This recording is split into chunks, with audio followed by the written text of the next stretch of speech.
Madame, Monsieur, bonjour et merci infiniment à vous de nous retrouver sur Equinox Télévision. Où sont passés les 800 logements sociaux dans chaque province, dans chaque région du Cameroun, excepté Douala et Yaoundé, comme promis par le plan triennal. Où sont passés les hôpitaux de référence qu'on devait construire, équiper dans chaque région, excepté Douala et Yaoundé.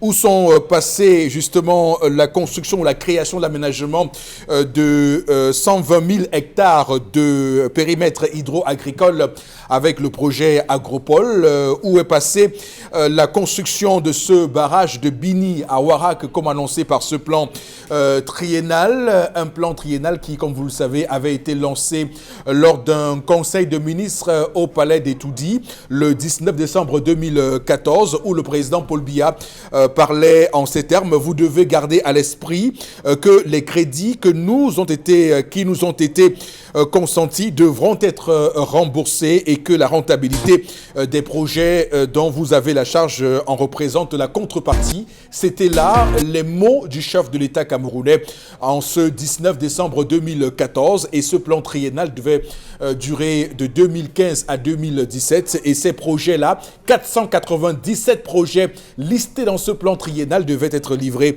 avant janvier 2018 pour un montant de 925 milliards de francs CFA, 925 milliards de francs CFA.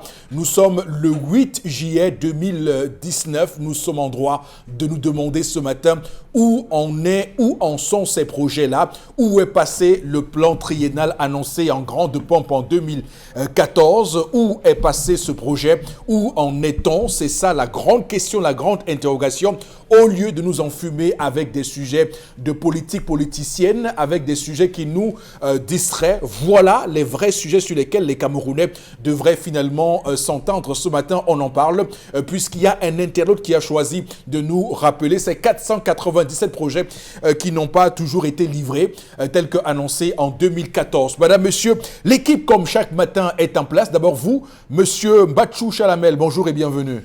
Bonjour, monsieur Eric Fopoussi Négou. Bonjour à tous les téléspectateurs. Quelle est la différence existante entre une élite et un député? Appel des élites de l'Ouest contre la déclaration des députés à l'Assemblée nationale des ressortissants de la région du Sud Cameroun. Comment comprendre ces sorties des députés démontrant désormais qu'il existe un repli identitaire au sein des élus de la nation? Devrait-on parler désormais des députés du Nord, députés de l'Ouest? Mon Dieu, que c'est grave. Voilà, Chalamel Bachou, c'est avec le corps serré et la gorge nouée que nous avons appris cette sortie des députés originaires de la région du Sud, région, comme vous le savez, natale du chef de l'État camerounais. Alors, mais ce qui est important de souligner, et ça c'est d'accord avec vous, je suis d'accord avec vous avec ça, c'est que cette façon de faire est en train d'agiter les tensions.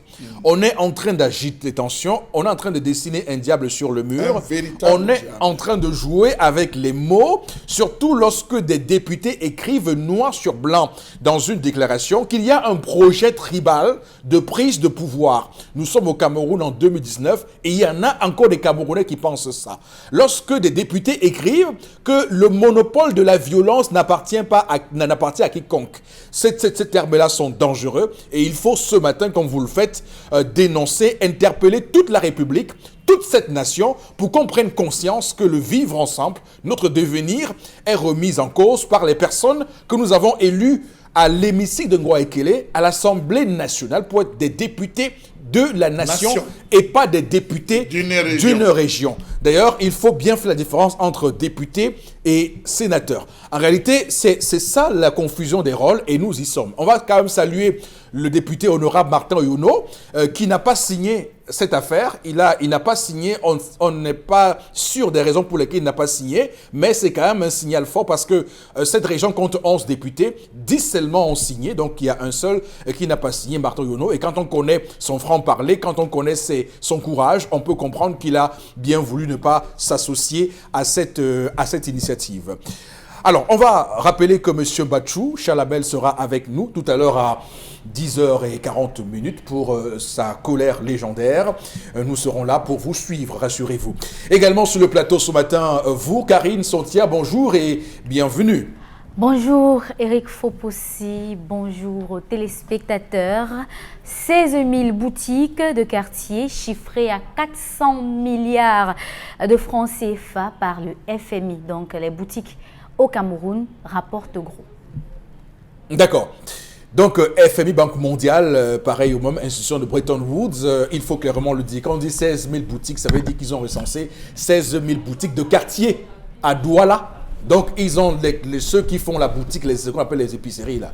Les Maliens, les Sénégalais, les Camerounais, ceux qui ont des petites échoppes où ils vendent le pain le matin, pain chargé, beurre, la tomate. Non. Bref, ils ont recensé 16 000 à Douala et ils estiment que leur chiffre d'affaires, c'est beaucoup d'argent, c'est 400 milliards de francs CFA. Et ce qui est quand même dérangeant, et je pense que Boro Bengan sera d'accord avec moi ce matin, c'est qu'ils estiment qu'on doit faire en sorte de sortir ces gens-là du secteur informel pour les ramener au secteur formel pour voir dans quelle mesure ce dynamisme-là va davantage développer le pays. Mais sauf qu'on a envie de leur dire que ce sont ainsi des emplois qu'ils créent pour les Camerounais qui n'ont pas la chance d'entrer à l'ENAM, qui n'ont pas la chance de payer un concours, qui n'ont pas la chance d'être fils d'eux en réalité. Donc c'est ça qui regroupe ces gens-là qui se battent dans les quartiers.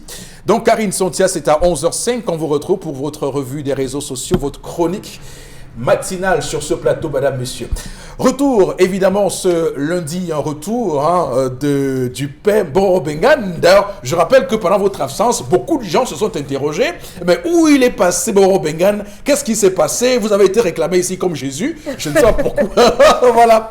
Permettez-moi de vous le dire. Mais bon retour, Boro Bengan. Des congés, bien sûr.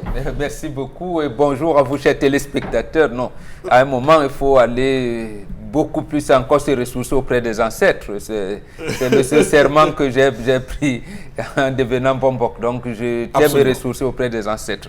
Et je viens justement avec des notes d'inquiétude. Je commence par ce que vous avez énuméré. Non, il faut dire clairement que c'est le FMI et la Banque mondiale qui nous ont amenés à la débrouillardise. Maintenant, dans notre débrouillardise, ils constatent qu'on a un peu, comme même dire ma fille tendance, qu'on a un peu. Et même le peu là, ils veulent venir prendre. Non. Cela me rappelle les propos tenus par Jean Ziegler dans son livre Les nouveaux maîtres du monde et ceux qui leur résistent. Il a dit, McNamara, en tant que président de la Banque mondiale, a tué plus de personnes quand il était à la Banque mondiale que lorsqu'il était secrétaire d'État à la Défense et engageait les États-Unis à la guerre contre le Vietnam. Ah ça? Vous voyez donc, oui, tout à fait. Ça veut dire que la Banque mondiale fait plus de dégâts que les guerres avec le fusil, si vous voulez. D'accord. Ça veut tout dire. Oui, ça veut très évocateur. Ça veut tout dire. D'accord. Merci. Maintenant, l'autre chose, c'est la crise humanitaire ici. Le représentant résident du PNUD qui encadre tout le système des Nations Unies au Cameroun s'inquiète du fait qu'il ne pourrait pas avoir des moyens pour acheminer l'aide humanitaire dans les régions du nord-ouest et du sud-ouest. Là, c'est un problème. Mais au moins, il faudrait qu'eux aussi, je parlais du système des Nations Unies, nous disent clairement que nous sommes en guerre au Cameroun. D'abord, nous sommes sous assistance alimentaire et humanitaire des Nations Unies depuis 1 an. Pour les 3 régions septentrionales, ils ne veulent pas nous le dire. Ils ajoutent alors 2 autres régions. Ça veut dire qu'en fait, le Cameroun a 5 régions où il y a un problème alimentaire grave. Voilà. Très bien. On ne sait pas ce qui se passe à l'Est. On risque de se retrouver avec 6 régions dans des crises humanitaires. Bombok Bengan avec nous sur ce plateau. Lorsque vous avez pris la parole, il y a eu une montée d'adrénaline, une montée du mercure exceptionnelle, puisque beaucoup estiment que nous remercie de vous avoir amené. Je veux juste rappeler qu'on ne vous a embrigadé nulle part. Voilà, et que vous étiez de repos. Moi, je l'ai dit que vous savez comment on entretient un vieux. À un moment donné, vous dites, papa, repose-toi un peu, tu reviens. Mais sauf que les gens pensent que c'est nous, sur ce plateau, qui avons fait un complot, nous mettre de côté.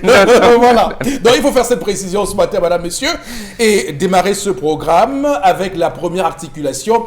C'est Dominique Audrey Oyengele qui se met en place. Voici l'histoire du jour. Bonjour et bienvenue. Bonjour Eric Fopoussi, bonjour à vous à la maison, chers téléspectateurs. Aujourd'hui, on parle de l'histoire de 3 personnes. Il s'agit de Pascal, qui est au centre de toutes les attentions, qui vit en couple avec Juliette depuis 5 ans. Ils ont commencé leur relation, ils n'avaient rien. C'était la période où on mangeait du riz sauté, du tapioca. Et Juliette a soutenu Pascal tout au long de cette période-là. Un jour, dans la rue, alors qu'il allait déposer un dossier, il rencontre Kaline. Ils ont sympathisé et Kaline lui a dit qu'elle avait la possibilité de l'aider à trouver un emploi puisqu'il est ingénieur en réseau et télécommunications. Donc il a une licence, il est ingénieur de conception, bon je sais pas, un ingénieur quoi, vous avez compris. Oui. Voilà, donc elle a aidé, elle a acheminé son dossier. Il faut dire qu'elle est la fille du propriétaire de l'entreprise. Ah d'accord. Oui, donc le dossier de Pascal a été validé et il a commencé à travailler. Pour le plus grand bonheur de Juliette, maintenant la vie avait changé, il ramenait des sous, il avait un emploi stable à présent. Sauf que la relation, l'amitié entre Kaline et Pascal est allée grandissante. Ça s'est transformé, c'est devenu une relation amoureuse quasiment. Oui. Le père de Kaline, puisqu'il a appris que sa fille était en couple avec quelqu'un, fait venir le monsieur et lui dit « Ça c'est ma fille, c'est la prunelle de mes yeux, je ne veux pas les copains-copines là. J'estime qu'il aime tant que tu l'épouses. » Oui. Et moi, je suis un polygame, je ne suis pas contre la polygamie. Puisque Pascal avait dit précédemment à Kaline qu'il vivait en couple avec une fille, avec Juliette et tout, elle a dit qu'elle non bon plus, compromis. oui, elle n'a pas de problème, puisqu'elle a trouvé qu'il avait déjà sa vie, elle est partante pour la polygamie. Maintenant, il a fallu beaucoup de gymnastique à Pascal pour qu'il aille expliquer à Juliette que, comme tu vois, j'ai rencontré quelqu'un et tout, mais il l'a fait. Il l'a fait, sauf que Kaline estime d'abord qu'il a trompé, qu'il est un hypocrite, qu'elle a passé toutes ses nuits avec une vipère, qu'il aurait pu le tuer et tout, et elle est contre ce mariage. Elle dit que vraiment, qu'il garde son emploi, jamais. Elle ne va pas le partager. C'est impossible. S'il veut... Elle préfère la pauvreté. Oui, qu'il perde son travail et qu'il reste son mec à elle seule. Parce qu'elle dit de toutes les façons, depuis qu'il a eu l'argent, il a changé, l'argent les a éloignés. Donc vraiment, qu'il fasse un choix. C'est soit elle, soit l'autre. Jamais, pas 3 en tout cas, elle est contre. Aujourd'hui, Pascal a une question pour vous. Ils ont des enfants? Non, pas encore. Pascal... Monsieur Bachou, Pascal... vous avez des questions piquantes. Pascal veut savoir, est-ce qu'on doit... Oui. Quel est le choix à faire entre la femme qu'il a accompagnée, épaulée, soutenue pendant sa galère, ou est-ce qu'il doit choisir celle qui le sort de la galère? D'accord. La question à vous, elle est posée également. Ok. En tout cas, vous avez les contacts pour nous avoir. Profitez-en pour aller sur la page Facebook de l'émission. Comme c'est écrit au bas du petit écran, c'est 10-12 Le Zénith sur Facebook. Voilà. Alors, première chose, il y a un document, un livre que j'ai lu tout récemment, Ce que veulent les femmes. J'avoue que j'ai terminé, c'était un bouquin de 500 pages. J'ai terminé les 500 pages, j'ai toujours pas compris ce que veulent les femmes. Et je me suis finalement laissé tenter par cette expression qui veut que ce que femme veut, Dieu veut, pour revenir à ce que dit cette femme. Mais on a aussi entendu dans votre histoire, Dominique Audrey, que c'était la femme de la galère. La femme de la galère. Alors, j'aimerais surtout faire une précision à toutes les femmes qui nous regardent ce matin et à tous les hommes qui nous regardent également ce matin. Il faut faire une différence. Il faut marquer un point de distinction entre la femme qu'on a dans la galère et la femme qu'on a pendant la galère. Parce qu'il y a des femmes dans la galère et des femmes pendant la galère. Ne me demandez surtout pas quelle est la différence. C'est ça. Expliquez-nous. Moi, je ne comprends rien du tout. Mais qu'est-ce que vous ne comprenez pas dans femme dans la galère et dans femme pendant la galère? Je ne comprends rien. J'estime que la femme de la galère, moi je dis de la galère, c'est celle qui accepte que vous ne lui donnez pas d'argent pour se coiffer. Elle accepte également que vous n'ayez rien. La femme dans la galère, c'est qui? C'est une femme qui vous accompagne et qui demain a la chance justement de bénéficier de votre changement de statut. La femme pendant la galère est une capricieuse, est une profiteuse, est une boudeuse. Ne réglez pas vos comptes. Est une boudeuse. Non, mais je vous parle des choses qui existent. C'est une boudeuse, voilà, qui vous empêche d'avancer. Donc, en réalité, c'est ça. Voilà, Chalamel. Alors, je commence par vous, Boro Bengan, ce matin. Que pose l'histoire de ce matin en termes de problèmes? l'histoire de ce matin repose sur le contenu du livre. Je ne l'ai pas lu, je ne connais pas, mais je sais à peu près. Ce que ça peut voilà. ressortir. Ça veut dire qu'en fait, que veulent les femmes? Elles veulent tout et rien. Si vous regardez, vous questionnez encore le mouvement de l'émancipation des femmes, en fait, elles-mêmes ne savent pas ce qu'elles voulaient. Puisque même le droit de vote en Occident, en France notamment, c'était hier que l'on a créé. Oui. Alors que le mouvement d'émancipation, dit d'émancipation de femmes, c'était quoi en fait? C'était la libération du sexe, il faut dire les choses comme elles sont.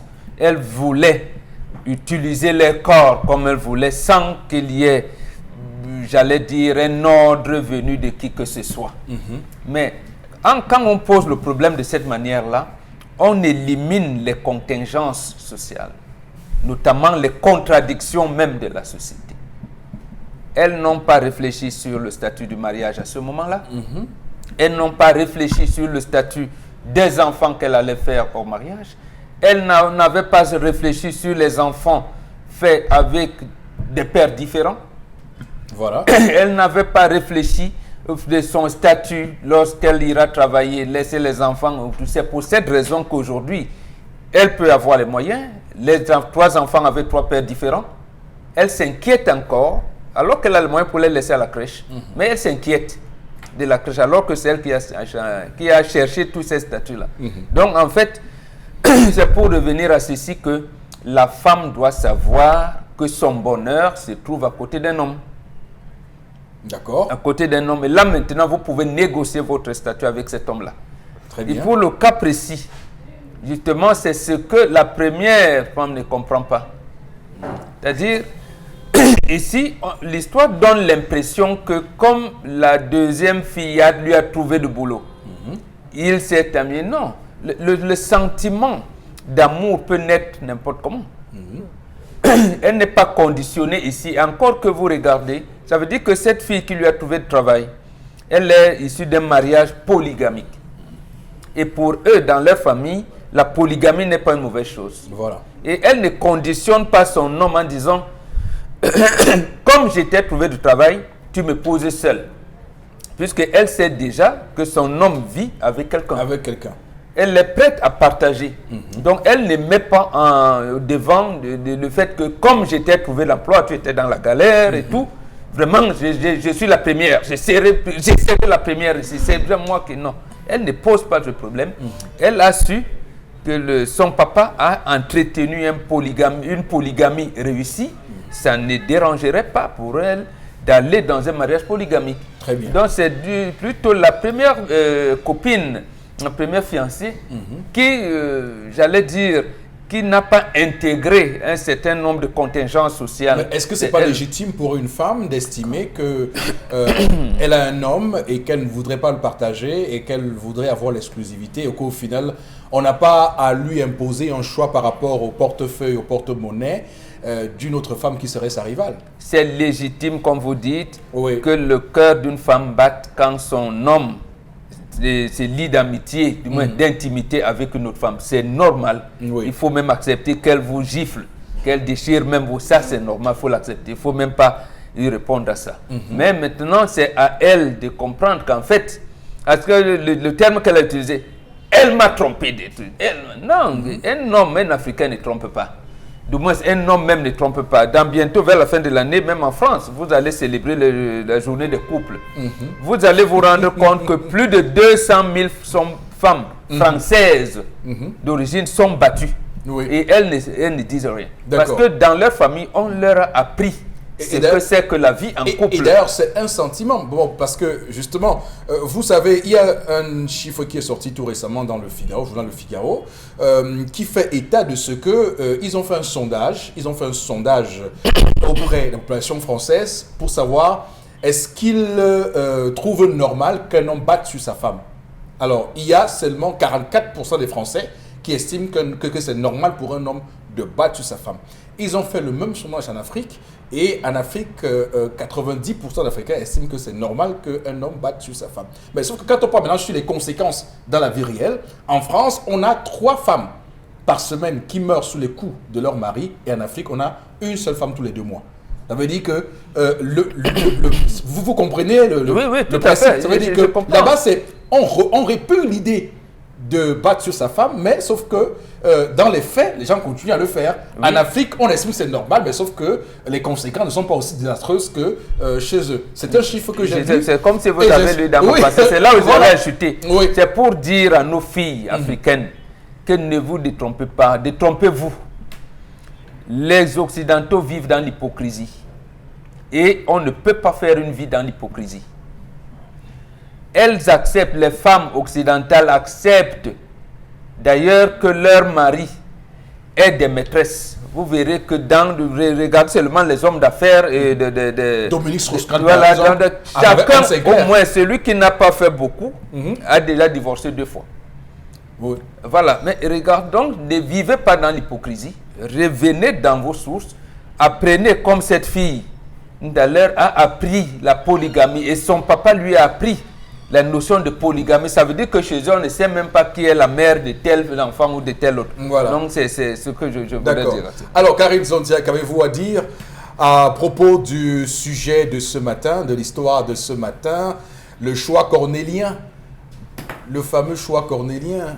La première question et la seule question que je me pose, Oui. si ce gars refuse d'épouser cette fille, va-t-il garder son travail? S'il refuse d'épouser... Khalil, est-ce que la question se Richard. pose avec lui? La question se pose avec sa première femme? Je dis, si lui, il avait dit non, je ne veux pas t'épouser, j'ai déjà une femme, aurait-il pu garder son travail? Oui, puisque le problème ne s'est pas posé. Le problème ne s'est pas posé parce qu'il n'a pas dit oui. Vous êtes une polémiste, hein? Je vous assure. Le problème ne s'est pas posé parce qu'il n'a pas dit oui. Oui. Ça veut dire que il y a quelque part une sorte de... Condition. Comme tu manges mon argent, il faut que tu rembourses. Qu'est-ce qui peut arriver qu'une fille de bonne famille comme cette fille, qui a grandi dans de bonnes conditions comme l'histoire nous dit, papa est polygame et tout, trouve un travail à un homme, mais n'a pas pu avoir un homme qui est venu lui dire je veux t'épouser. Mais c'est elle qui dit il faut que nous nous marions. Vous posez la bonne question. Non, mais quelquefois, c'est le À un fils moment- du jardinier qui épouse... Je n'ai pas de problème avec ça. le fils du- Bon, Oui, je voilà. n'ai pas de problème avec Non, le c'est fils du l'amour, jardinier. c'est l'amour, Je là. parle de l'histoire. C'est l'amour. L'histoire nous dit que c'est elle qui dit au monsieur je veux que tu m'épouses. Je n'ai pas de problème Non, avec la polygamie. Vous parlez là comme certains hommes. Naïfs comme ils sont, parce que parfois, une femme vient vous draguer. Parfois, les femmes draguent les hommes. Oui, ils refusent pas. Les hommes, qu'est-ce qu'ils pensent? Ils pensent que oh, c'est une perdue, c'est une désespérée. Désespérée. Alors Parce que que cette je femme dis, c'est bon. vous drague comme ça, elle est en train de refuser en même temps au moins 100 dragueurs qui veulent tout lui offrir. Mais elle vous a vu, vous lui plaisez, elle imagine qu'elle passerait avec vous, elle serait à l'aise. Mais vous, dans votre esprit de désœuvré, vous pensez que cette femme-là n'a rien à voir. Vous allez condamner la personne Donc, de c'est un penser. problème, justement. Vous allez condamner la pensée de quelqu'un. C'est ce qu'il pense. C'est comme ça qu'il pense. Il ne peut pas penser cela sans raison. Les gens ont leur manière à eux de penser. Il ne faut pas les juger par rapport à ce qu'ils pensent. Si. C'est leur point de vue par rapport à une situation. Quelqu'un ne peut pas dire ça pour rien. Peut-être qu'il a été témoin de quelque chose, mais je ne veux pas dire qu'il faut condamner ces Non, femmes. là, vous manquez non un peu plus. d'intérêt, Non, un peu, non, hein. non, monsieur Fopossi. Il faut être galant. Un homme peut être témoin de quelque chose comme il peut avoir vécu une chose. Maintenant, par rapport à ce qui se passe, par rapport à l'histoire nous dit qu'elle sait qu'il y a une femme dedans. C'est clair qu'elle est au courant qu'il y a une femme dedans, mais elle veut être là. Ça veut dire quoi? Quelque part, il ne faut pas que son bienfait reste non rendu, non payé. Il faut qu'il paye la dette. C'est une dette qu'il doit rembourser. Une femme n'aide pas un homme sans raison. C'est une femme n'aide pas un homme sans raison. Une femme pour aider un homme, il faut qu'elle l'aime. Il faut qu'elle sache que l'homme est prêt à tout pour elle. Et là, elle a attrapé le bon gibier. Ce n'est pas de l'aide, Et- parce et que dès à le ce départ, moment, ils ont par construit une rapport relation par avant rapport d'arriver à au l'histoire mariage. du jour, on a affaire à une femme qui a tout fait pour qu'un homme soit équilibré de manière financière. Et là, ça change tout.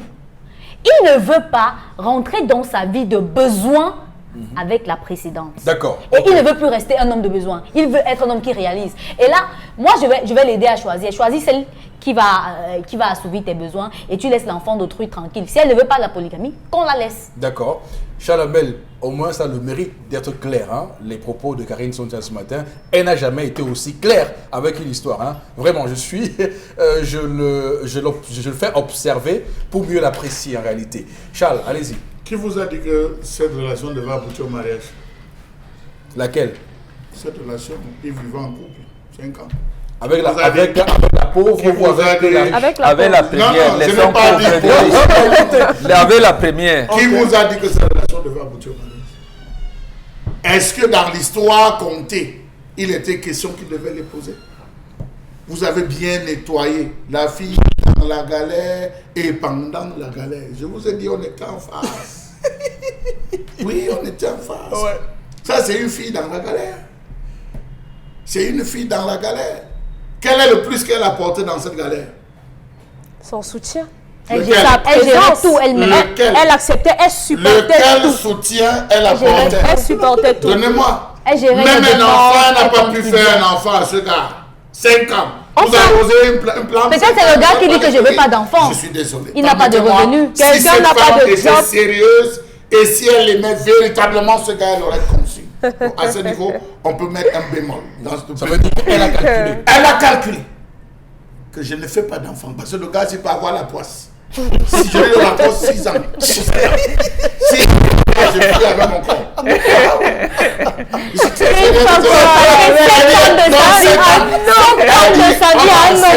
S'il ne trouve pas, Monsieur Bachou. c'est possible. Je vous dis, elle dit que Pendant 7 ans. Excusez-moi, vous n'avez pas, vous n'avez pas à couper. Voilà une femme pendant la galère. Elle dit, voilà, oui, elle dit que bon, Pendant la galère. je joue dans le jeu. Si d'ici 7 ans, le gars, c'est n'a rien, c'est qu'il a la poisse, je fuis. Voilà pourquoi elle ne conçoit pas. Donc, je vais vous assurer, monsieur le Fopoussi, que lorsqu'une femme aime, elle commence par chercher à vous concevoir. Ce n'est pas qui va nourrir l'enfant. Pourquoi la femme mange quoi? Ce n'est pas...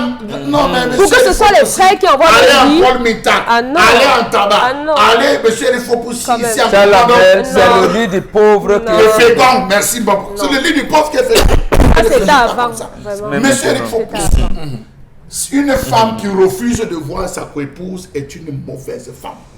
C'est pas ça quoi. Une mauvaise, très mauvaise femme. C'est Oui. pas Une ça. femme qui refuse de voir sa coépouse est une mauvaise femme. Et je confirme. Ah oui. Ah oui, je le dis, monsieur, il faut possible. Donc une femme doit s'attendre à avoir sa coépouse. Nul ne sait le jour ni Ni l'heure. l'heure. Mais c'est là. Premier point. Deuxième point, monsieur, il faut possible. Voilà ce qu'on appelle un vrai gars. Il n'est pas comme moi. Voilà ce qu'on appelle un vrai gars. Vous êtes comment? Comment êtes-vous? Non, je n'aurais peut-être pas dit. J'aurais peut-être caché. Vous avez jonglé. J'aurais jonglé. Vous êtes C'est la nature, on jongle d'abord, monsieur le Foucault, c'est pour s'assurer. Mais le gars dit à la jeune fille qu'il rencontre que je suis, moi, en couple. Pas doté, pas marié. Je suis en couple. Et mon lit est vide. Donc, je ne dois rien à personne. Donc, je n'allais pas. Je ne nourris personne. Il a déclaré. J'espère que... La fille a porté pour aller dire à son père que papa, comme tu vois, c'est un gars, je l'ai rencontré, voilà. Le père dit, ok, voilà. Et là, c'est un bon père. C'est une bonne famille. Parce que le père convoque le gars et dit, mais attends, je te vois là depuis, écoute, qu'est-ce qui se passe? Bon, écoute, tu veux la prendre, il n'y a pas de problème. Elle m'a dit que tu es en couple et tout. Moi, je n'ai pas de problème à cela. Quitte à ce que tu t'organises à la prendre. Moi, je suis issu d'une famille polygamique, elle, ça ne pose pas. La fille lui dit que ça ne pose pas de problème. Le gars rentre avec toute la gymnastique musculaire. Il trouve les X et les Y, les cosinus et les sinus pour pouvoir expliquer à sa femme la vérité à la maison. Il lui dit, au lieu qu'elle commence à demander l'agencement, bon, tu vas commencer parce qu'il faut que ce soit moi qui aille la doter. Ce soit moi qui aille la prendre. Elle n'est même pas dotée. Il faudrait... Vous voulez donc commencer maintenant Par elle. le processus. Le processus. Oui. Ok, il n'y a pas de problème. Commence par... Parce qu'une femme marine peut dire, ok, commence par me doter. Tu commences par me marier avant qu'on aille prendre L'autre. la seconde. Entre les processus de dot et de mariage, elle met des cales suffisantes pour compter l'autre. Oui. Mais tout de suite, elle dit jamais. Tout de suite, elle dit, je ne veux pas l'avoir. Si c'est comme ça, elle va manger quoi? Elle Elle va gérer comment? Elle ne pense pas. Non, monsieur, il faut possible. Une femme qui, de manière, comment on va dire, subtile, de manière brusque, dit si ce n'est pas comme ça s'arrête. Posez-vous des questions. Posez-vous des questions, parce qu'une femme normale devrait dire, ouais, on a passé tout ce temps. C'est tout ce temps-ci que tu veux jeter dans l'eau. Est-ce que tu as réfléchi? Est-ce que tu as réfléchi? C'est un débat. Tout de gros, elle dit stop. C'est le langage des occidentalisés, monsieur le Fond. À ce niveau, il va rentrer voir Pascaline, non, c'est Kaline. Kaline. Kaline. Oui. Et dit à Kaline qui écoute, elle se pose dedans. Kaline qui est intelligente, sage et rusée, va lui dire, on fait donc comment? Parce que mon père a déjà engagé la procédure, on fait comment? Qu'est-ce qu'il va dire? On commence par toi et on finira par elle. Parce que c'est ça, il y a une procédure à toute chose, monsieur Lifo-Poussi. Et tant qu'on a cette sagesse, on peut réussir à s'en sortir. Donc je lui dirais à la femme de l'intérieur, à la femme qui est là, tu as encore le bonheur d'avoir un homme qui parle. Tu as encore le bonheur d'avoir un homme qui un homme qui la considère aussi. Et un homme qui te considère. Il n'y a pas de considération là-dedans. Alors ma chérie, parce que il n'y a aucune considération. Peut-être au départ, il n'avait pas l'intention, c'était un occidentalisé au vu de la galère qu'il vivait, il n'avait pas l'intention de vivre la polygamie. Mais il se retrouve à ceci que ces jeunes l'ont rattrapé et le gars se sent dans la polygamie. C'est jeune à tous les niveaux. Ça veut dire que le père a observé un enfant intelligent, un enfant qui lui voit bien que avoir un gars comme ça dans sa famille pourrait faire qu'il ait des petits-fils. Parce que jusqu'à ce que le garçon ne lui dise, elle n'a pas su. Elle n'a même pas pu imaginer qu'il pouvait avoir une autre. Et il y a un truc, parce que les femmes ont cette tendance à dire les hommes sont méchants, les hommes sont mentés, ils sont Y, ils sont hypocrites. Monsieur, il faut, si vous pouvez imaginer combien de jours par jour, de fois par jour, on drague une femme. Vous pouvez imaginer combien de fois par jour on drague une femme. Le rend-elle autant compte à son mari que pour une simple rencontre d'un soir, il devrait venir se coucher en disant aujourd'hui, on m'a dragué. Vous savez. Attention, en tout cas, le ratio est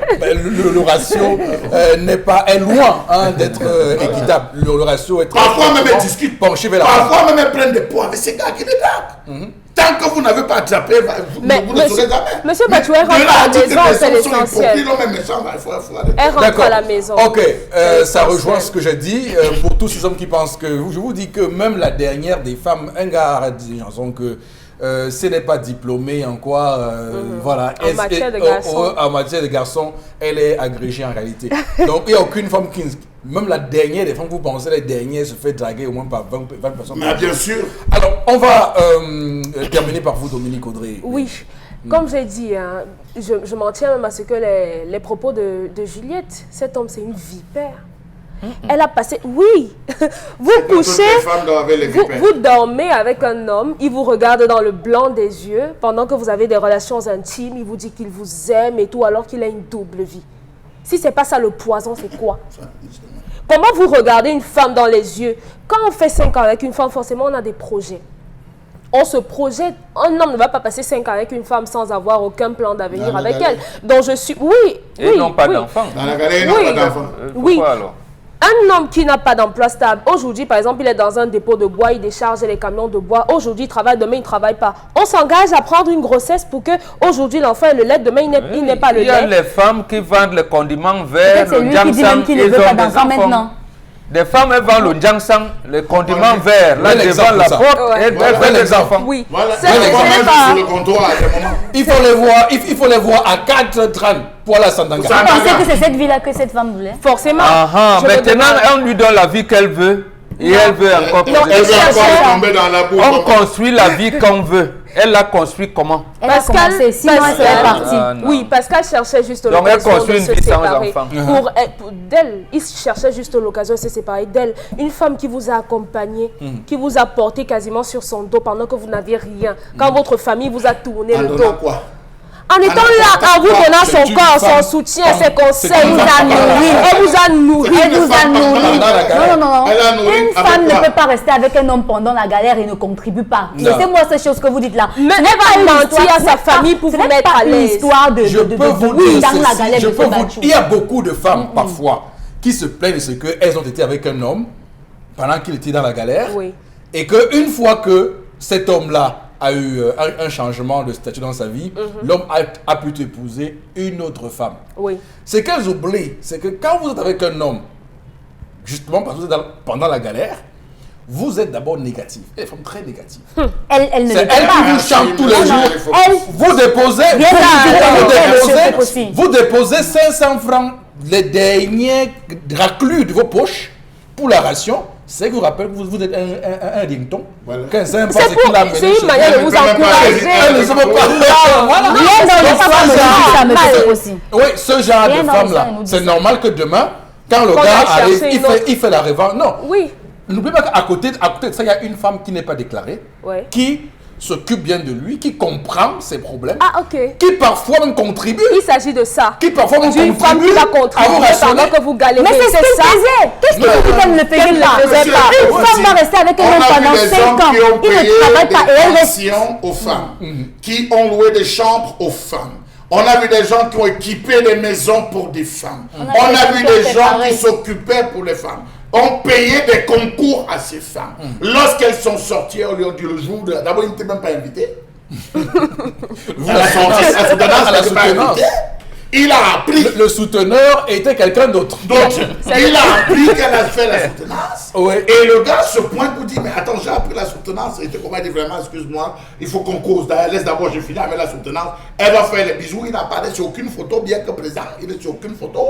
Ça, c'est Et à la grave. fois, on informe monsieur il faut aussi que c'était écrit que Dieu devait passer par lui pour l'aider. C'est Il son s'arrête karma, là. monsieur. C'est Le violent pour les femmes, monsieur. Ok. C'est son Mais karma. ça, c'est assassin, C'est ça, son c'est karma. assassin. On va lire quelques messages, 2 ou 3, Karine, avant de passer à autre Cher chose. Abel, très belle analyse. C'est Hugues de Bafon qui écrit arrêtez l'hypocrisie. Personne n'éprouve vraiment un plaisir à partager son partenaire, même dans les cas les plus extrêmes. Problème de conception, on accepte de partager son partenaire juste par dépit. Donc, arrêtez avec l'hypocrisie. C'est Marie-Christelle Mbem de Yaoundé. Il y a toujours un choix. Qui nous Merci écrit, Marie-Christelle Bem à Yaoundé. beaucoup de blessés de guerre sur ce plateau. D'accord. Sur le plateau, ce monsieur doit rester avec la femme qui a été là lors des moments très C'est un difficiles. La ingrat. femme qui l'aide à trouver du travail, ça, elle fait pour seule condition. Là, c'est pas du vrai amour. C'est Yannico Junior Iloga depuis Edea qui nous écrit ce matin. Ok, donc on dit que les blessés de guerre. Non, non, il ne faut pas qu'on laisse passer. Non, les blessés de guerre, ça veut dire quoi? Les blessés de guerre, c'est des gars qui ont été touchés par des femmes ou des gars qui vivent en situation de divorce. Ah oui, ça, c'est ce qu'on appelle les blessés de guerre. Alors, je pense pas Vous serez concerné par Non, ça? mais il faut dire que sur ce plateau, Vous il y a êtes pas de concerné blessés de par- guerre. Non, il n'y a pas de blessés. Elle a dit, il y a des Non, blessés mais de guerre. Il faut répondre là. parfois, il faut laisser le silence. Non, Il mais faut il faire faut- preuve de silence. il n'y a pas de blessés Parce que de guerre. en parlant, vous vous incriminez de vous-même. Monsieur Batoucha, là Non, non, on ne laisse pas. on va lire notre message. En tout Ok. cas, c'est compris. Message Je passé. suis du même avis Ouais. que M. Charles Amel. Oui. C'est Jordan de Manowabe. Je pense que j'ai Manawabe. Manawabe, ok. Manawabe. Il y a c'est dommage que l'amour est devenu une chose qu'on vend au marché. Il n'y a aucune femme dans ce monde qui va accepter partager soit un homme ou quelque chose qu'elle aime. D'abord, est-ce que l'homme aime vraiment la deuxième ou c'est parce qu'elle a aidé pour avoir le travail? C'est une question de Brenda depuis Limbé D'accord. qui nous écrit. Il faut bien qu'il soit reconnaissant. Merci à Brenda Limbé, Edea, Yaoundé, Kribi, toutes les villes du Cameroun connectées ce matin sur Equinox Télévision. Madame, Monsieur, définitivement, la chaîne qui, au-delà de l'image, vous rencontre. L'émission 10-12, le Zénith se poursuit. Voici la colère de Charles Lamel. À tout de suite.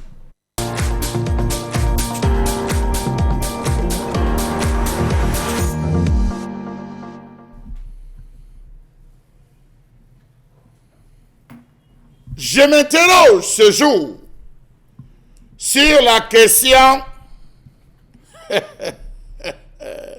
des draps, la construction anarchique des draps. Oh, c'est bien. On a vécu un beau week-end avec des pluies.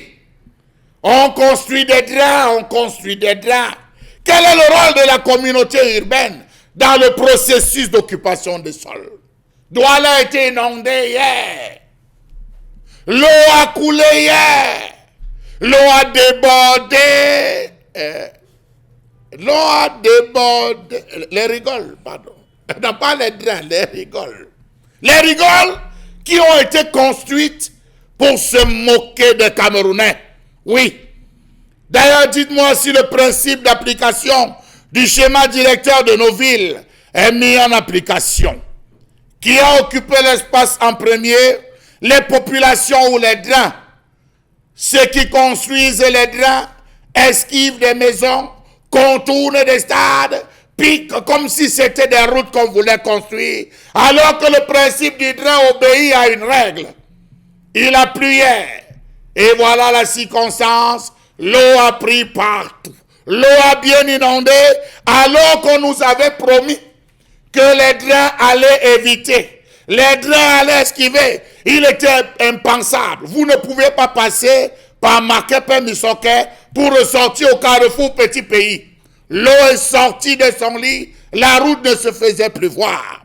Comment comprendre qu'à peine a tout entamé la construction des drains, qu'on est en phase de livraison, que tout augmente, que tout inonde? Mon Dieu, de qui a-t-on peur? De qui a-t-on peur? Voilà des rigoles qu'on appelle drains, qu'on a donné aux Camerounais en se vendant les grands des anciens drains construits par Berthaud. Le colonel Berthaud sont devenus de grandes rigoles, véritables dépotoirs où l'on y trouve des carcasses de voitures, des vieux moteurs et tout genre de déchets. Les anciens sites servent également de toilettes à ciel ouvert où des gens se soulagent sans spécialement prêter attention au regard des passants. Comment comprendre que ceux qui ont construit des drains à Douala ne se sont pas inspirés des drains construits par le colonel Berthaud? Comment comprendre que la majeure partie des drains sont une honte? Une véritable honte dans ce sens que prévu pour retenir l'eau. Au contraire, elle laisse échapper désormais l'eau. Quelle est l'identité des individus ayant procédé à la construction de ces drains? Ont-ils calculé véritablement les débits d'eau? Parce qu'inondation, c'était grave hier. Comment comprendre le fait que la compréhension de ces différents drains semble ambiguë sur tous les plans? Pourquoi des inondations encore au moment où l'on dit avoir conçu l'ensemble des drains? Comment comprendre tous les contours qui sont effectués dans le tracé de ces fameux drains? On casse ici, contourne là, esquive par ici, négocie par là, sous le regard médusé des passants. Il était inconcevable. Il était impossible de circuler à quoi ces 2 jours? Il est impossible de circuler. Dans les quartiers vieux ou nouveaux, se développent au quotidien de curieuses juxtapositions. Les drains. Oui, on va jusqu'à aménager, mais hélas, à la fin, ça finit par être inondé. Arrêtez de vous moquer des Camerounais. Il est temps qu'une commission descende et qu'on évalue véritablement ces drains. Si drains, ça ressemble même à un drain. Merci beaucoup, Monsieur Bachoucha Lamel. La question des drains, ce qui est intéressant, c'est que ça résulte d'un week-end pluvieux à Douala et on a tout de suite fait le constat du débordement de ce que vous appelez rigole, mais ce que nos dirigeants, notamment le délégué du gouvernement auprès de la communauté urbaine de Douala appelle le drain. Nous avions été les premiers ici à estimer que ce qui se construisait à Douala, notamment ici à Bessengué, ressemblait à tout, sauf à un drain à la vallée Bessengué, parce qu'on estimait que le dimensionnement n'était pas assez suffisant pour contenir la quantité de pluie qui allait s'abattre sur Douala dans le 7e et 8e mois. Nous y sommes enfin et nos soucis ne font que commencer, je dois vous le dire. Alors, bon, Pégan, sur cette question de drain, quelle est votre lecture? La première observation que je fais, c'est qu'apparemment, le quartier Bonapriso est un quartier résidentiel. Mais sauf que leur chefferie est située sur un drain.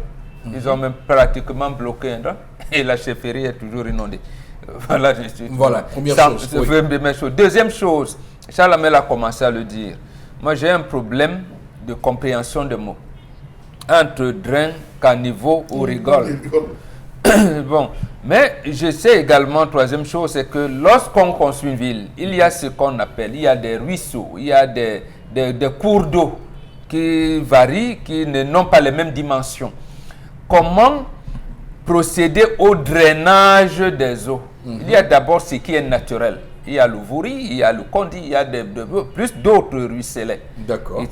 Comment il faut donc procéder un drainage, parce qu'on veut construire une ville, parce qu'on voudrait que les populations soient dans des milieux habitables, ou alors approximativement habitables. C'est ça qui amène souvent des eaux. Voilà, les pays sérieux à laisser que quand vous voulez occuper les marécages, ce n'est pas interdit, mais on dit c'est pour des personnes fortunées. Je pense que Onobio a construit sur des marécages. Mais pourquoi on le lui a permis? Parce qu'il a les moyens de viabiliser, et tout. Le quartier que vous appelez Denver, à Bonamoussadi, c'est le marécage tout fait. Mais il y a un plan d'urbanisation qui fait qu'on draine des eaux. Mais je pense que le terme de drainage des eaux nous a amené à considérer tout comme des drains. C'est faux. Et à la suite de Charles Lamel, je termine par là. La seule entreprise qui voulait justement faire comme le colonel Berthaud, c'était l'entreprise brésilienne Andrade, sans publicité. C'était en 1992. La Bali, Commando et tout voulait prendre. Mais vous savez ce qu'on lui a dit? Le gouvernement lui a dit. Il a dit, chez nous au Brésil, on ne laisse pas ces choses ouvertes. On lui a dit, c'est pas ce que vous êtes venu faire ici. La preuve, il a commencé à construire jusqu'à Dogbat en venant par le marché Mbopi. Vous avez vu, à un moment donné, avant d'arriver à BP Cité, la route était rétrécie. Vous voyez, il demande un avenant, il dit, mais c'était comme ça. Dans notre pays, donc en fait, c'est comme s'il y a une volonté manifeste pour la ville de Douala également, qui fait que pourquoi on devrait même faire en sorte que les populations vivent bien. Et donc voilà la question. Et Douala a également été le centre d'expérimentation des premiers docteurs en sciences physiques de l'Université fédérale du Cameroun.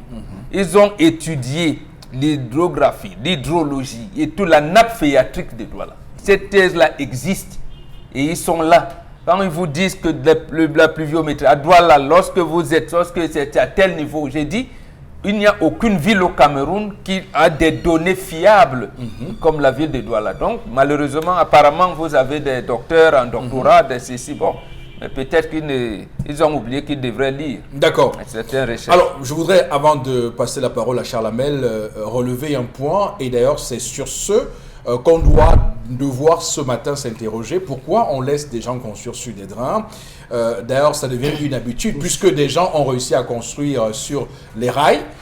Ça commence à devenir un peu trop. Sous les hautes tensions, ça commence à être un peu trop.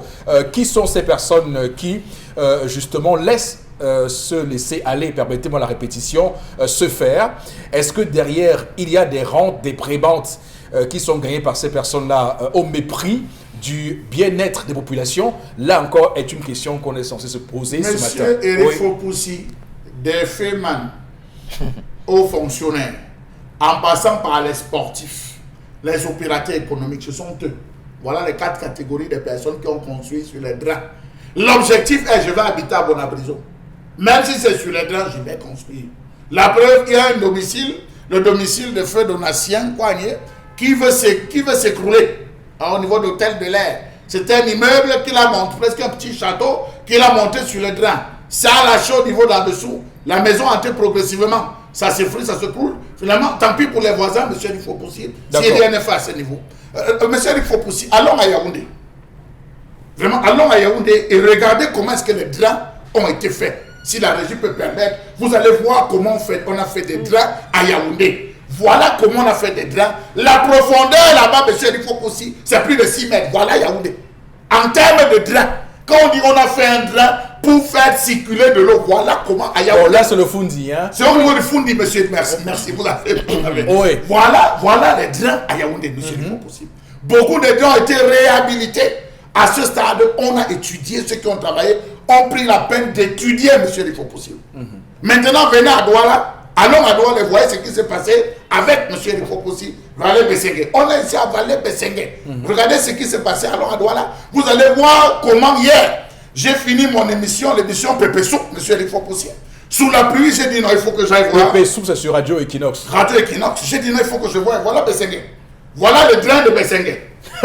Ça a inondé le drain de Bessengue. Même le pont qu'on avait prévu, on ne voit faire passer. Voilà le pont là-bas. On ne voit plus rien. Hein? Voilà le pont qu'on a prévu.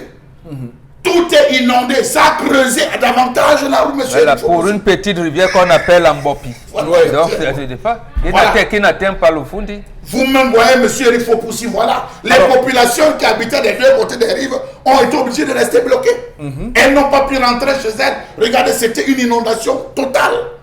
Même le pont est sous l'eau. Hein, monsieur Rifopoussi, Grand Moulin, c'était impossible de circuler à Grand Moulin. Les trains de Grand Moulin, enfin ce qu'on appelle train, que j'appelle rigole, étaient inondés. Vous avez le train de Génie Sable, monsieur Rifopoussi. Ça a inondé toutes les maisons qui étaient au niveau de Génie Sable. Elles ont consommé avec beaucoup de bonheur de l'eau. Pourtant, c'est des drains qu'on avait mis.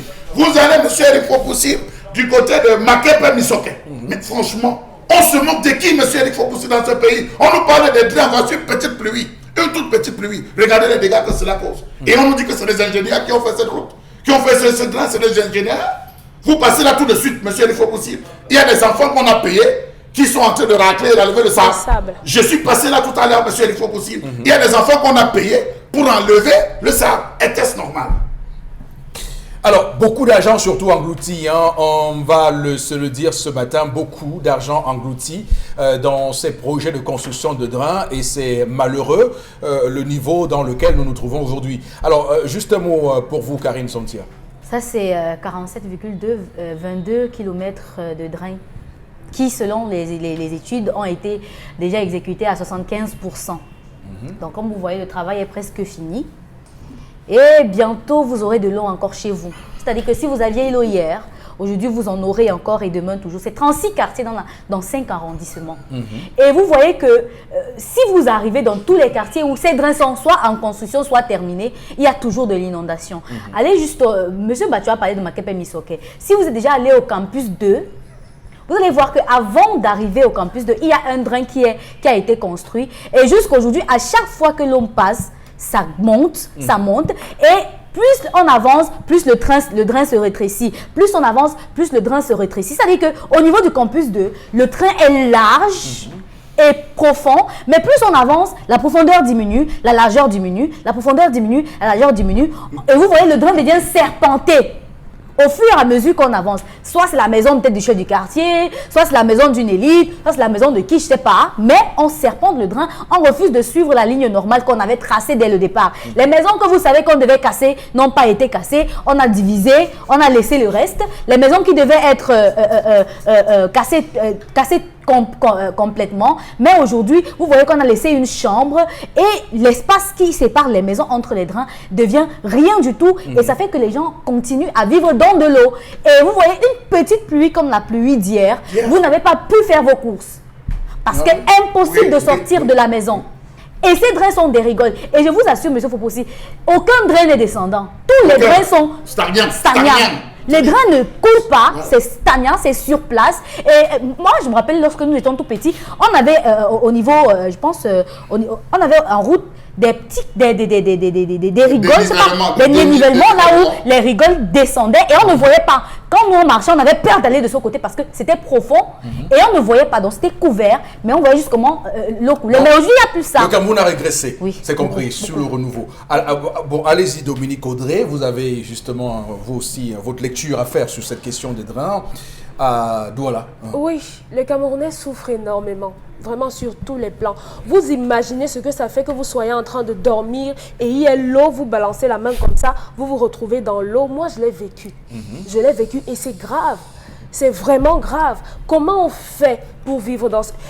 Les drains là, entre guillemets, je mets ça entre guillemets, les enfants sautent. Vont d'un bord à l'autre. Vous imaginez le risque qu'un enfant se retrouve à cet endroit-là, à ce moment-là, et soit emporté par l'eau. Il y a plein de risques, énormément de dangers. Moi, je pense que les choses devraient être mieux faites. Je ne sais pas pourquoi il n'y a pas de commission de contrôle. On devrait. C'est des rigoles. Ce sont des rigoles. Ce sont des rigoles. Tromperie sur la marchandise. À Grand Moulin, là-bas, qu'il pleuve ou pas, c'est quasiment plein. Avec des pierres, des cailloux et tout. Non, chaque communauté urbaine a ce qu'on appelle une direction des grands travaux. En principe, d'accord. Malheureusement, ils ont voulu économiser l'argent. Madame, monsieur, on va s'arrêter là pour tout de suite. Hein. On va prendre une pause et dans quelques minutes, on se retrouve pour la deuxième partie du programme.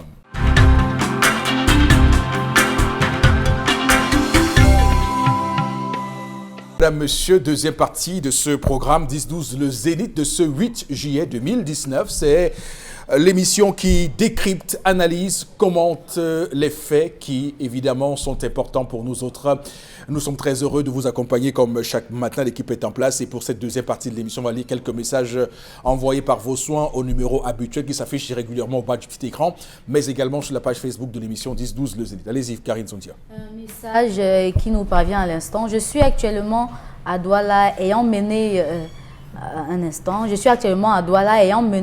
un projet sur la catégorisation des risques naturels dans la ville de Douala, Makepe Misoke, Bois de Singe et Ndokpasi 3. Le problème est au niveau de ces gens qui gagnent le projet et comment le projet est mis en œuvre d'une part et maintenant d'autre part la responsabilité de la population aussi. Dans le second cas, je pense que la population locale doit demander des informations relatives à la construction des drains, ses conséquences et les moyens de suivi après. Voilà que les drains ne sont jamais curés. C'est triste, mais disons juste que ceux qui mettent le projet en œuvre n'aiment pas leur pays, mais ils voient seulement leur intérêt en diminuant l'argent du projet. Je préfère rester dans l'anonymat. Merci pour l'émission. Ok. Merci d'avoir réagi. Et il maîtrise bien. Et il sait comment est détourné l'argent du curage des caniveaux et des drains. Il sait comment les gens font au Cameroun. Lorsqu'il y a un projet, chacun voit d'abord ce qu'il va gagner. Ma part dedans, c'est combien. Alors, vous voyez là qu'ils siphonnent l'argent public et font des projets au rabais parce que même celui qui gagne le marché, en réalité, c'est un cycle infernal. Et Charles Hamel, vous faites bien de rappeler que pour les drains que M. Timiévouna a construit là-bas, à Yaoundé, il a fallu que le chef de l'État s'implique de manière prompte dans ce projet. Pour qu'il n'y ait pas un semblant de commencement d'idée pour tenter de détourner le projet initial. Comme on le voit. Parce que quand on voit l'inondation qu'il y a ici à la vallée Bessengue, vous vous rendez compte que l'eau a submergé la construction du drain. Voilà. Ça veut dire que... Et vous sentez que les gens ont refusé de déguerpir parce qu'on voit des maisons qui sont tout à fait... Non, qu'on a corrompu ce qui était censé les déguerpir. Pour qu'on fasse une construction, comme vous l'avez montré à Yaoundé, nous n'aurions plus de soucis avec cette affaire de Bessengue Valley ou même encore allons à Makepe Misoke. Monsieur Eric Fokoussi, sachez, ce matin, au niveau de Bonabassem, il y avait une grue qui enlevait les planches, qui avait obstrué le petit tunnel, donc pour la traversée qui ressort vers Aquanor. Voilà. Ils ont fait une grue parce que ça a enlevé beaucoup de planches. Au dépôt des planches, ça a enlevé beaucoup de planches qui ont inondé. Le sable et ça a bloqué, ça a bouché littéralement. Donc il fallait prendre avec la grue, tirer le bois glissant. Que font d'abord moi, j'ai toujours posé la question, que font ces vendeurs de bois là-bas à côté? Ils vont aller à Bonabassem. Non, mais on doit les déguerpir. Ils vont aller ailleurs. Parce que justement, ça pose un réel problème. Ça veut dire qu'on a voulu faire des travaux normalement, mais leur présence fait en sorte que les gens peuvent se dire, bon voilà, peut-être il y a eu une volonté de nuisance. Et c'est pour ça que je dis qu'il faudrait que la présidence de la République, puisque c'est à elle qu'appartient le dernier mot, qu'elle organise une descente pour contrôler et évaluer ces rigoles qu'on a servi en lieu et place de draps. Ce n'est pas des draps, monsieur il faut poser, c'est des rigoles. Voilà. J'ai pris la peine, je dis il a plu sur moi, je vous le dis, il a plu sur moi. J'ai pris la peine. D'ailleurs, on vous encourage, on vous tient un coup de Oui, j'ai pris la peine de sillonner Douala en disant, je veux voir ce que le délégué du gouvernement a livré aux populations. Partout c'était inondé. Les populations, j'ai dû plier les pieds moi-même, monsieur le aussi, pour voir ce que les gens ont fait. Non, qu'on arrête de travailler comme si on est tous des locataires au Cameroun. D'accord. S'ils ont des passeports étrangers, qu'ils aillent, qu'ils nous laissent gérer le Cameroun. Alors, ce qui est intéressant à signaler, c'est que ces mêmes gens, ces mêmes personnes qui sont en train de nous regarder certainement et qui doivent nous vomir, on l'imagine, sont en train de dire, et ça c'est un discours qu'on entend régulièrement, de personnes qui se croient patriotes, qui disent que même à Paris, il y a des inondations, même à Paris, les eaux de la Seine qui coulent à Paris parfois débordent. Mais sauf que là-bas, ils ont pris des mesures. Voilà, donc je voulais juste rappeler comme ça pour qu'on soit quitte quitte sur cette question. Allez-y, Karine. Avant, on faisait des caniveaux avec des trous à près de 50 mètres de chaque côté de la route pour éviter que la route soit inondée d'eau. Aujourd'hui, nous sommes devenus des champions en bricolage. C'est ça le Cameroun. Gouné Thomas qui nous écrit depuis Koto, un autre message. Le problème de notre pays est qu'on ne veut pas respecter la norme. À la fin, c'est nous qui souffrons. Hermanitos qui nous écrit, ça c'est le comble. Quelqu'un ne peut rentrer chez lui en paix à cause de ce que vous appelez drain.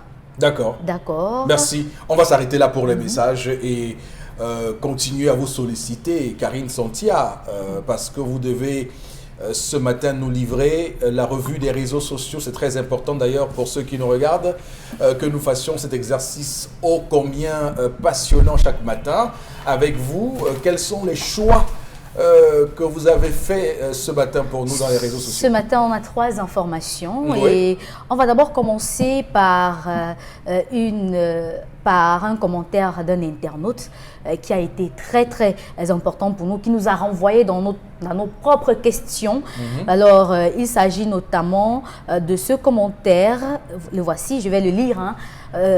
Au lieu d'entraîner le peuple dans de fausses indignations qui n'impactent pas notre croissance depuis 1982, voici une esquisse de vraies préoccupations qui devraient intéresser les intellectuels et hommes politiques sérieux. Le 9 décembre 2014, le président de la République réunit ses ministres chez lui à Etoudi à l'occasion d'un conseil ministériel. Il lance le plan d'urgence triennal 2015-2017, c'est-à-dire à réaliser en 3 ans, pas plus parce que c'est urgent. Ces ministres et lui prennent l'engagement, entre autres, de construire 800 logements sociaux dans les chefs-lieux de région à l'exception de Douala et Yaoundé, de construire et d'équiper des hôpitaux de référence dans les 8 chefs-lieux de région, excepté Yaoundé et Douala, de créer des agropoles et d'aménager 120 000 hectares de périmètre hydro-agricole, de construire le barrage de Bini à Warak, de doter chaque région de 100 fourrages. C'est en fait 497 projets à livrer avant janvier 2018 pour un financement de 925 milliards de francs CFA. Ce jour, le président de la République dit à ses ministres, puisqu'il les connaît déjà assez, vous devez garder à l'esprit que les crédits qui nous ont été consentis devront être remboursés et que la rentabilité des projets dont vous aurez la charge en présente la contrepartie. C'était son avant-dernier mot. Le 19 décembre 2014, il signe rapidement parce que c'est urgent un décret portant création, organisation et fonctionnement du comité de suivi de la mise en œuvre du plan placé sous l'autorité du Premier ministre Yan Filemon. En 2015 déjà, 565 milliards de francs CFA sont versés par, entre autres, la Standard Chartered Bank, une partie des 300 milliards de francs CFA, la Banque Atlantique 190 milliards, la BGFI Bank Cameroun 100 milliards, Ecobank 3 milliards, le reste suivra. Nous sommes le 3 juillet, aujourd'hui nous sommes déjà le 8 juillet 2019. 2 ans après l'échéance prévue pour livrer les 497 projets, que chacun fasse son évaluation. Pour moi, c'est-à-dire pour l'internaute, je constate qu'aucun hôpital de référence n'a été livré et équipé. Est-ce à cause de la crise anglophone, de Boko Haram, de la BAS ou de Camto? Évitons d'imposer au peuple des faux problèmes, évitons de lui imposer des faux ennemis, que le peuple apprenne aussi à rester figé sur l'essentiel, le suivi et de la mise en œuvre des politiques publiques, parce que nos enfants payeront des dettes qu'un groupuscule de personnes aura contractées en notre nom pour ne rien faire. Évitons la distraction. Nous avons plus important à faire ensemble, signé Amono. Et on va à ça ajouter l'inauguration de ces logements sociaux construits au Rwanda par le président Paul Kagame qui donne une grosse leçon au Cameroun. Alors, c'est intéressant parce que les images vont défiler tout à l'heure avec notre régie. Mais ce qui est aussi davantage important, c'est de signaler que cette contribution de l'internaute arrive dans un contexte au Cameroun où il y a une vraie distraction, où les gens ont décidé de ne parler que de la politique politicienne en réalité, des choses qui nous éloignent des vrais sujets. Et c'est où on se réveille du sommeil, quelqu'un a appelé ça sommeillistan. Nous, sommeillistanais, nous nous réveillons de ce long sommeil pour nous rappeler qu'il nous avait été promis un 19 décembre 2014, lors d'un conseil ministériel, 490 projets contenus dans ce qu'on appelle le plan d'urgence triennal sur 3 ans, 2015, 2016, 2017. Et donc, on voit très bien que, là encore, il était promis dans ce plan 800, je dis bien 800 logements sociaux dans 8 régions du Cameroun. Je dis bien 800 logements sociaux dans 8 régions du Cameroun, dont 100 dans les 8 régions, 100 par région. Alors, ce matin, quelqu'un nous a écrit pour nous dire qu'à Boya, où ils sont, ils n'ont pas d'adduction d'eau, ils n'ont pas de logements sociaux dans le sud-ouest. Ça pose un réel problème. Quand on voit ces images du Rwanda, quand on voit Kigali pour Kagame, quand on voit que le Rwanda est devenu un pays à revenus intermédiaires. Et ce qui est intéressant, sur la présidente image, je vous en prie, ce qui est intéressant là-bas, c'est que il a lui-même dit, Monsieur Kagame, que ces logements sociaux-là, c'est uniquement pour les personnes qui sont démunies. Au Cameroun, on sait qui sont ceux qui prennent ces logements sociaux-là. Alors, bon, Bengan, sur ce rappel de ce plan triennal, c'est 487 projets, et sur la distraction qui est faite autour pour ne pas évoquer ce type de sujet, qu'est-ce que vous dites? Non, moi, je remercie cet internaute qui nous a rappelé les engagements pris, surtout par celui qui a prêté serment de nous amener vers la prospérité. Parce qu'on oublie souvent, on se lance dans des... Et que c'est vrai, c'est aussi ce qui nous arrive tous les jours. Il faut en débattre, mais c'est bien de venir. Mais il faut remarquer également que lorsque le chef de l'État, lorsque le gouvernement sort, et là, ça répondait à 2 orientations majeures. La première orientation, c'était que le chef de l'État avait lancé le mandat qui commençait en 2014 sous le signe des grands chantiers, je pense. 2011. Oui, 2011. D'après les grandes ambitions, c'était les grandes réalisations. Donc, le Cameroun, selon lui, devait être en chantier. Mais sauf que lui-même, il plombe le déroulement de ces chantiers-là. Rappelez-vous, lorsqu'il fait le gouvernement, c'était vendredi le 9 novembre 2011, il les réunit quelques temps après en disant à chaque ministre de lui dire pourquoi on l'a nommé et qu'est-ce qu'il peut faire du poste qu'on lui a donné.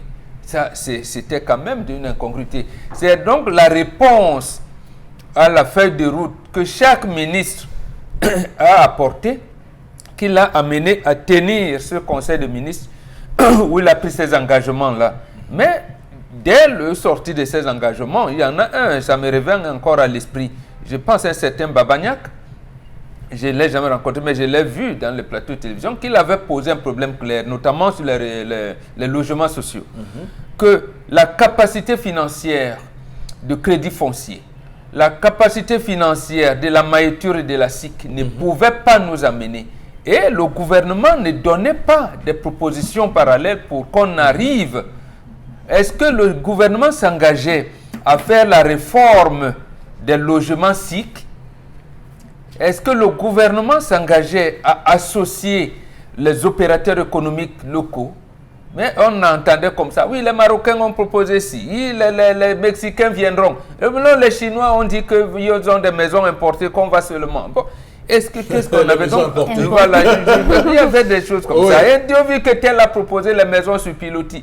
Bon, à un moment donné, on vous dit non, mais attends, le ciment même commence à coûter cher. Même les barres de fer, là, c'est vraiment. Mais attendez, est-ce que l'État d'autorité ne peut pas dire, par exemple, que tout ce qui entre dans la construction doit bénéficier de tels avantages au niveau des taxes et impôts?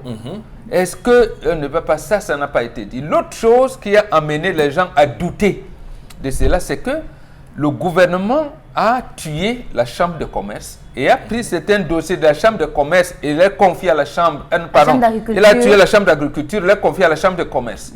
Et c'était une incongruité. Comment vous pouvez demander à la chambre de commerce de faire des champs de manioc de 2e génération? Et la chambre d'agriculture fait quoi?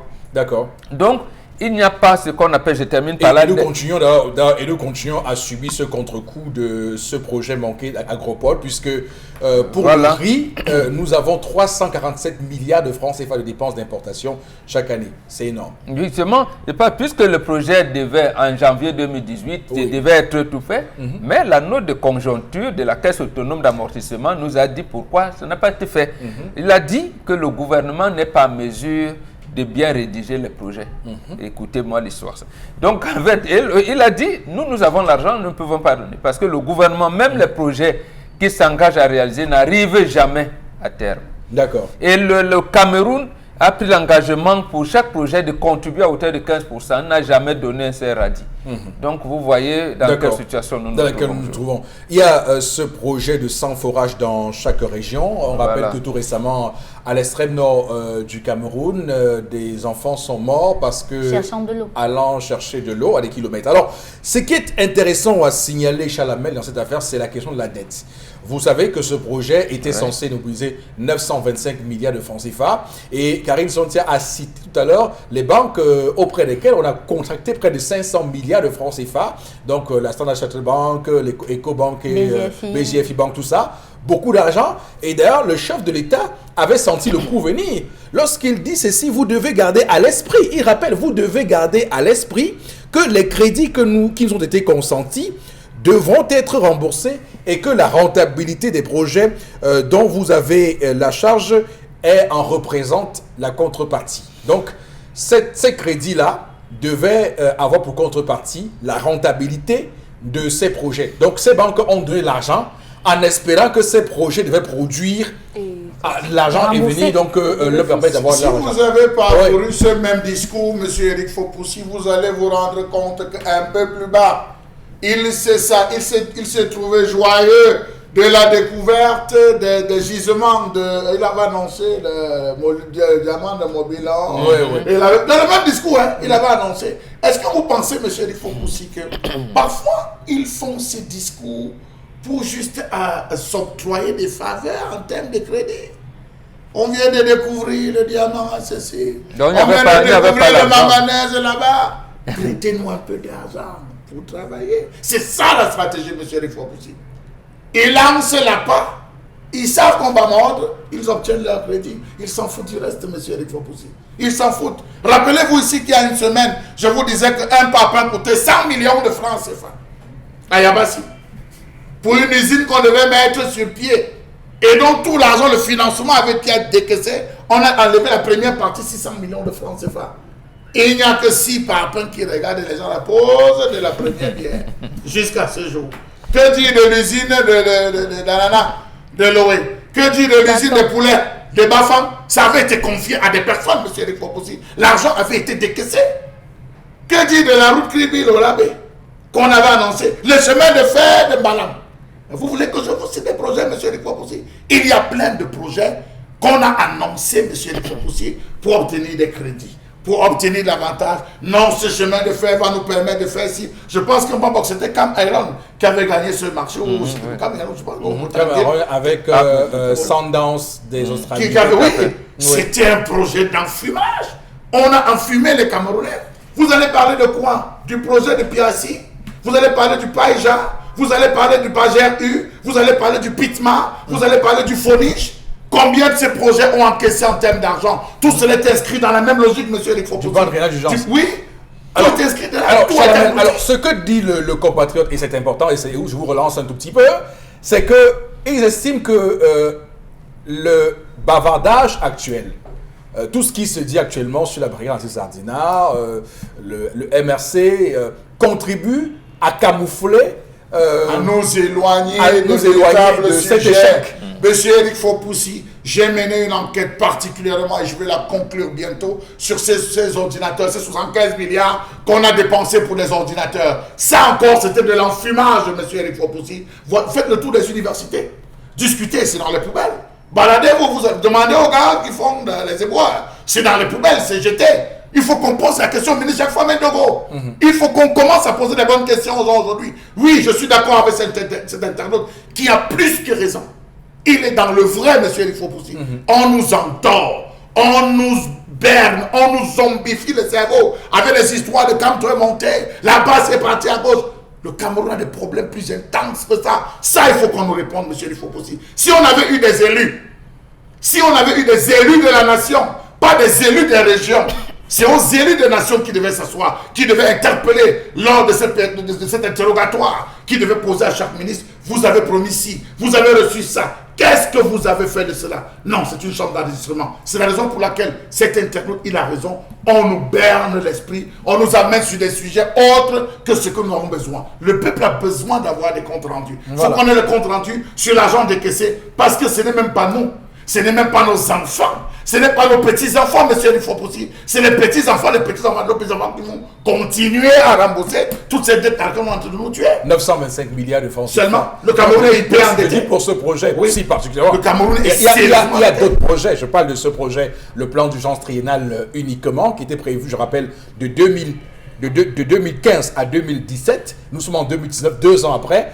Pas un mot, pas un seul mot sur comment ça a évolué. C'est de la responsabilité du chef de l'État. Oui. C'est de la responsabilité du chef de l'État qui a engagé ses travaux d'interpeller les différents individus, c'est à qui il a confié la responsabilité. Où en sommes-nous? Nous devons faire le bilan. Tout au moins, si le chef de l'État ne le fait pas, ce soit le Premier ministre qui puisse le faire en demandant, essayons de faire l'évaluation. Où en sommes-nous, monsieur Lifoposi? Je peux vous dire que si ce travail avait été fait, je vais vous raconter une anecdote, monsieur Lifoposi, concernant la construction des stades. Où c'est la responsabilité, tu avais donné la responsabilité au ministre des Sports. Le ministre des Sports est venu lui remettre tous les documents et tout. La même nuit où il a reçu les documents, il n'a pas pris la peine de regarder les documents qui lui ont été soumis. Il est descendu sur le stade, vérifier, évaluer, appeler le responsable régional, provincial de l'époque, qu'il voudrait qu'on lui soumette d'avancée avant de rentrer prendre le document. Voilà ce qu'on appelle le management. Un véritable manager, c'est celui-là qui prend la peine pour une mission donnée de sa tête à dire voilà. La Banque mondiale a attiré l'attention du Cameroun sur ces sujets justement en disant attention, vous embrassez beaucoup de beaucoup de choses. Et la Banque mondiale avait réagi. Vous embrassez beaucoup de choses. Est-ce que vous allez arriver à terme? C'est pour accumuler l'argent. Voilà. Comme vous l'avez dit, c'est pour accumuler l'argent. Je voudrais savoir rappeler quelque chose. Qu'il y a un ministre, pourquoi ne pas le citer, Patrice Ambassala. Il a relancé le Premier ministre Jean Philémon à plusieurs reprises en lui disant mais le test qui me nomme en 2011 fait de moi l'ingénieur de l'État. Je dois suivre ces chantiers, monsieur le Premier ministre. On lui dit c'est pas pour ça qu'on vous a nommé. Au point où un ministre vient même supplier les opérateurs économiques en leur disant mais pardon, moi je vais suivre les chantiers. Vous vous rendez compte? Puisqu'il est venu au JICAM, est-ce que c'est le JICAM qui encadre les projets étatiques? Non. Les entreprises du JICAM soumissionnent elles aussi. Donc, mais comment un ministre vous dit et vous rappelle, il appelle à son patron qui est le Premier ministre que mais patron, rappelez-vous que le père nous a dit que voilà. On lui dit mais pour le camp. Voilà. Depuis le ministre Patrice Ambassala, c'est la coupe d'eau Samé Dongouad. Voilà. Et Aoundé, pardon. Donc, le temps d'en parler un petit peu ce matin. Et puis, vous faites bien de le dire. Sans forage. À côté de ces 100 forages, il y avait 3000 forages qu'on avait promis pour l'extrême nord. Et donc le chef de l'État est revenu dans sa campagne lorsqu'il était à Maroua en disant qu'on va voir. Mais voyez jusqu'où c'est un jeu, monsieur Lifoposi. J'ai tendance à voir même que c'est une complicité au plus haut niveau pour essayer d'endormir les Camerounais. On a dit qu'il fallait qu'on se... Vous parlez tout à l'heure de Wallordé. Monsieur Lifoposi, de Wallordé. Il a fallu que ce soit Mamadou Mota, que ce soit Mamadou Mota qui aille se battre pour faire un petit forage. Ça, il faut le dire. Et c'était avec des noms pour faire un forage. À quand est-ce qu'on va arrêter cette affaire où c'est les gens, les populations qui vont cotiser de l'argent pour faire des forages, qui vont cotiser de l'argent pour organiser, alors qu'il y a des budgets, alors que les gens prennent des crédits sur le nom des Camerounais pour alors qu'il y a un plan qui avait été mis en place et dont l'argent a été justement décaissé. Je vous dis, c'est 925 milliards de francs CFA et tout à l'heure, on a cité les banques qui ont consenti de l'argent pour ces crédits que nous avons contractés. Donc ça veut dire que nous sommes actuellement en train de subir le contre-coup de cet échec patent parce qu'il est quand même tout à fait inquiétant que 2 ans après un projet censé prendre fin en 2017-2018, nous en soyons encore aujourd'hui à nous demander est-ce que ça a commencé. Ça pose un réel problème quand même dans ce pays. Alors Dominique Audrey, sur cette question, allez-y. Oui, sur cette question, on se sera attendu ne serait-ce qu'à ce que les hôpitaux soient réhabilités ou bien qu'on en construise d'autres. On parlait de Konjok la semaine dernière où on n'a pas d'hôpital. Les gens n'ont pas de conscience. C'est ça le problème. Le peuple est souverain. Le peuple doit avoir des rapports, des comptes rendus sur tout ce qui se passe parce que ça nous engage. Mais malheureusement, on est relégué au second plan, au dernier plan. Au second, on est même très proche. Personne, on se fiche éperdument. Puisque vous allez nous faire quoi? On fait ce qu'on veut. Quelqu'un va vous dire dans la rue, oh mais non, je fais ce que j'ai à faire, je mets ma famille bien et le reste basta. Si vous pouvez aller vous plaindre, plaignez-vous. Malheureusement, c'est nous qui sommes en train de souffrir. Et tout le monde l'a dit, ce sont nos enfants qui vont payer. Mais est-ce que, jusqu'à quand est-ce qu'on va subir ça? Ce sont d'autres projets qui s'ajoutent à d'autres projets qui existaient déjà et qui vont s'ajouter, j'en suis sûre.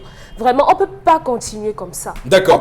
Alors, ce qui est ça. intéressant de signaler, et là vous avez raison de demander que le peuple a le droit fondamental de demander des comptes. Je rappelle que le président de la République est un employé du peuple et que pour cette raison précise, son lieu de travail, c'est le palais des tout-dits. Parfois, les gens ont tendance à l'oublier. Le peuple donne mandat à un Camerounais de gérer ses affaires. Parce que tout le monde ne peut pas gérer les affaires. Donc, forcément, il faut choisir une personne parmi nous pour le faire. Et donc, malheureusement, on se rend compte que tout cela se passe dans un jeu de chat à la souris. J'entends que pour samedi dernier, pour accueillir le chef de l'État, beaucoup d'argent a circulé. 5 000 francs CFA. Comme pour les 500 francs là-bas. Mais cet argent-là sort d'où, mon Dieu? Le chef, on a fait 3 papiers dans le tam-tam national. On a annoncé sur les ondes du tam-tam national que le délégué du gouvernement, Jacques Famendongo, a déplacé 10 000 personnes du sud de Natal pour accueillir le chef de l'État. C'est le tam-tam national. C'est là où on a suivi 10 000 personnes. On a fait 4 papiers là-dessus. 4. Mais pour annoncer simplement 10 000 personnes. Mais il faut poser les bonnes questions. C'est comme l'argent des supporters aussi. Il faut poser les bonnes questions. On a demandé à certains de libérer les personnes des bureaux, de libérer les personnes pour s'amasser sur l'itinéraire, le trajet de l'itinéraire, pour démontrer au chef de l'État qu'il est aimé, tous unis derrière notre chef de l'État. Est-ce qu'ils se rendent compte de ce qu'ils font? Pourquoi ils font croire au chef de l'État qu'il est aimé et pourtant le peuple souffre? Et pourtant le peuple souffre. Il y a quand même des gens qui, à un moment donné, quand même, manquent un sursaut de patriotisme, quand même. Je veux dire que vous savez que le pays, il y a une grogne sociale. Les gens ont le ventre vide. Les gens ne roulent pas sur les routes de qualité. Les gens sont dans les inondations parce que les drains sont ce qu'ils sont. Mais vous dites quand même au chef de l'État, non, malgré tout cela, on réussit à faire en sorte que ces gens-là vous aiment toujours. Mon Dieu. Est-ce que vous savez qu'à la chaîne nationale, il y a je ne sais pas, par rapport à cette BAS qui est devenu le consultant de la chaîne nationale. Chaque 13 heures, vous l'écoutez. Donc, il faut qu'on nous dise si finalement nos taxes d'audiovisuel servent à chanter pour le président de la République ou bien elles servent à donner les vraies informations aux Camerounais. Est-ce qu'un journal peut prendre la peine sur lui? Ok, on va s'arrêter là et passer à l'autre sujet, Karine. Justement, on parle des députés du Sud. Oui. Ils ont rendu public une déclaration dans laquelle ces derniers ont exprimé leur mécontentement face aux manifestations du 29 juin dernier à Genève. Et ces derniers s'insurgent.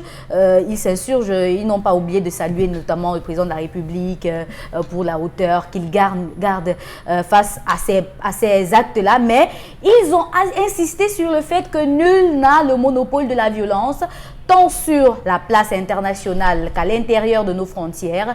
Ils ont de ce fait appelé les ressortissants de la région dont se réclament les principaux agitateurs à se désolidariser davantage de ceux-ci, comme ils ont d'ailleurs commencé à le faire.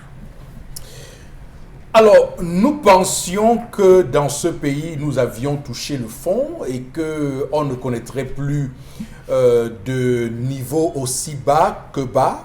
Nous avons pensé que qu'on pouvait être surpris par les choses de ce Cameroun, mais j'avoue que cette fois-ci, j'ai été encore surpris une nouvelle fois et une fois de trop, malheureusement. Les députés du Sud qui s'insurgent contre les agissements de la brigade anti-Sardina, je veux bien. Qui parle de tribalisme, et là encore il faut bien situer le contexte, et qui rapporte cette contestation de la diaspora à une certaine région du Cameroun, et qui parle de projet tribal de prise de pouvoir, et qui plus loin estime que nul n'a le monopole de la violence. Alors, ça fait tiquer un tout petit peu. Bon, Bengan, comment vous appréciez cette lettre des députés de la région du Sud, je rappelle région natale chef de l'État? Oui. Non, moi je vois cela, mais c'est un nombre de problèmes. Vous avez parlé du tribalisme, oui. Le tribalisme, c'est un problème national. Ça date depuis des années 50. Au départ, dans les années 52, 53, 56, on vous disait par exemple que Ahidjo était un élu des évolués du Nord. Bon, il y avait des régions qui étaient condamnées à ça. Le problème, c'est que il faudrait, comme c'est un problème national, il faut qu'il y ait une rencontre nationale, une concertation nationale, une discussion nationale, un débat national autour de comment construire une identité camerounaise avec nos nationalités. Avec nos nationalités, c'est une première chose. Mais deuxième chose aussi, c'est que les répercussions de cela, c'est qu'il y a ce qu'on appelle l'instruction et l'éducation. Il me semble que nos hommes politiques, surtout ceux que les UPC appellent les ojulatistes, ils sont des analphabètes politiques. Parce que ça m'a rappelé, quand j'ai lu la lettre, ça m'a rappelé cette autre lettre initiée par François Foning, Koloko Lewis et Albert Zongang, plus les autres députés de l'Ouest, qui avaient fait une lettre pour aller encadrer ou alors enlever les étudiants originaires de l'Ouest qui étaient impliqués dans les manifestations à l'université de Yaoundé à l'époque, en 91. Vous voyez, c'est comme ça qu'on évolue. Ne soyez pas stupide. D'abord, les élites, comme on dit, du Nord avaient d'ailleurs revendiqué le fait qu'on puisse prendre 60% de leurs enfants à l'école normale supérieure de Garoua. Et le chef de l'État en répondant a dit, tout le monde qui a composé, ayant un ressortissant de Grand Nord doit être admis. Et tout le monde était admis. Mais bon, sur le contenu, parce que là, on est habitué à ces appels, motions, appelez ça comme vous voulez. Je veux dire, sur les termes de projet tribal de prise de pouvoir, des députés qui se prononcent ainsi, sur des menaces à dire que une région n'a pas le monopole de la violence.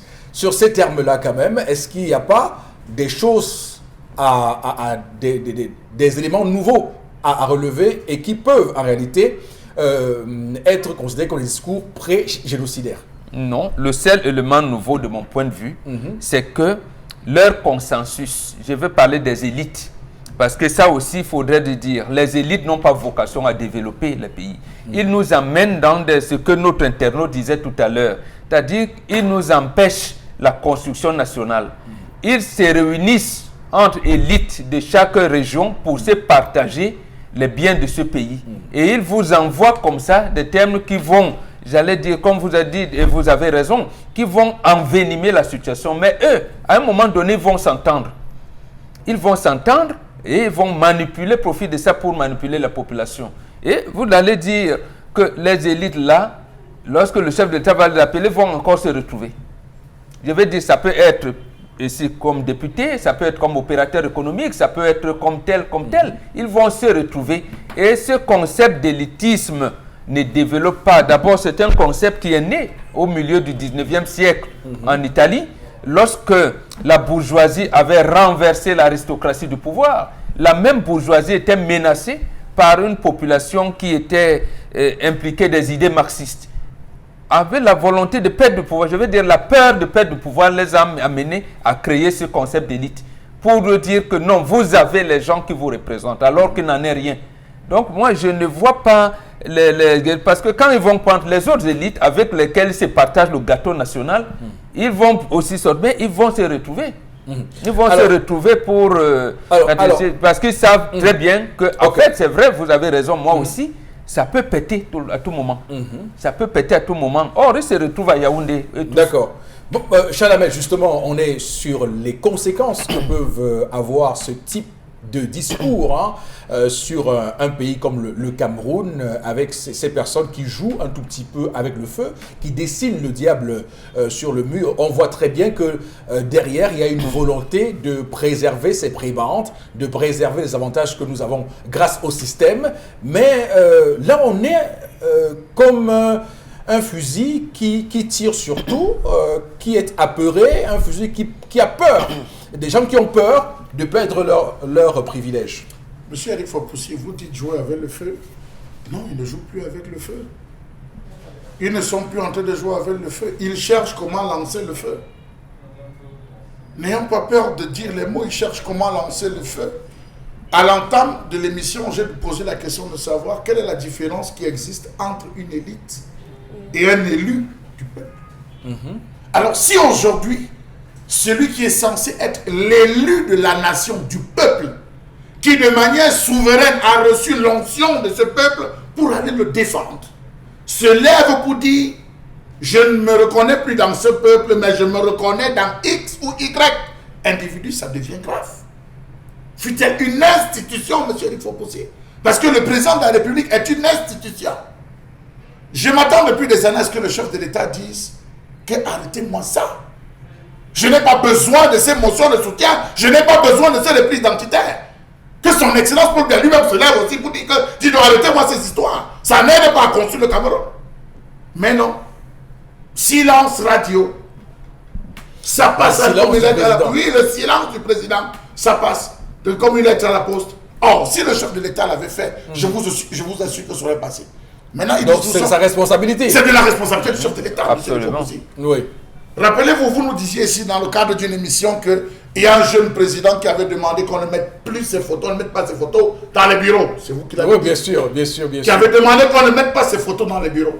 Qu'on mette plutôt les photos des femmes, des épouses. On a besoin de ça, tout ce qu'il veut c'est le travail. Voilà ce qu'on attend. Que le chef de l'État nous dise arrêtez-moi ça. Alors, un pamphlet comme celui-ci, monsieur Eric Fopoussi, où on attribue, il y a un pamphlet, où des élus de la nation, ils devraient démissionner. Il y a une différence entre Biwombane et Bacon.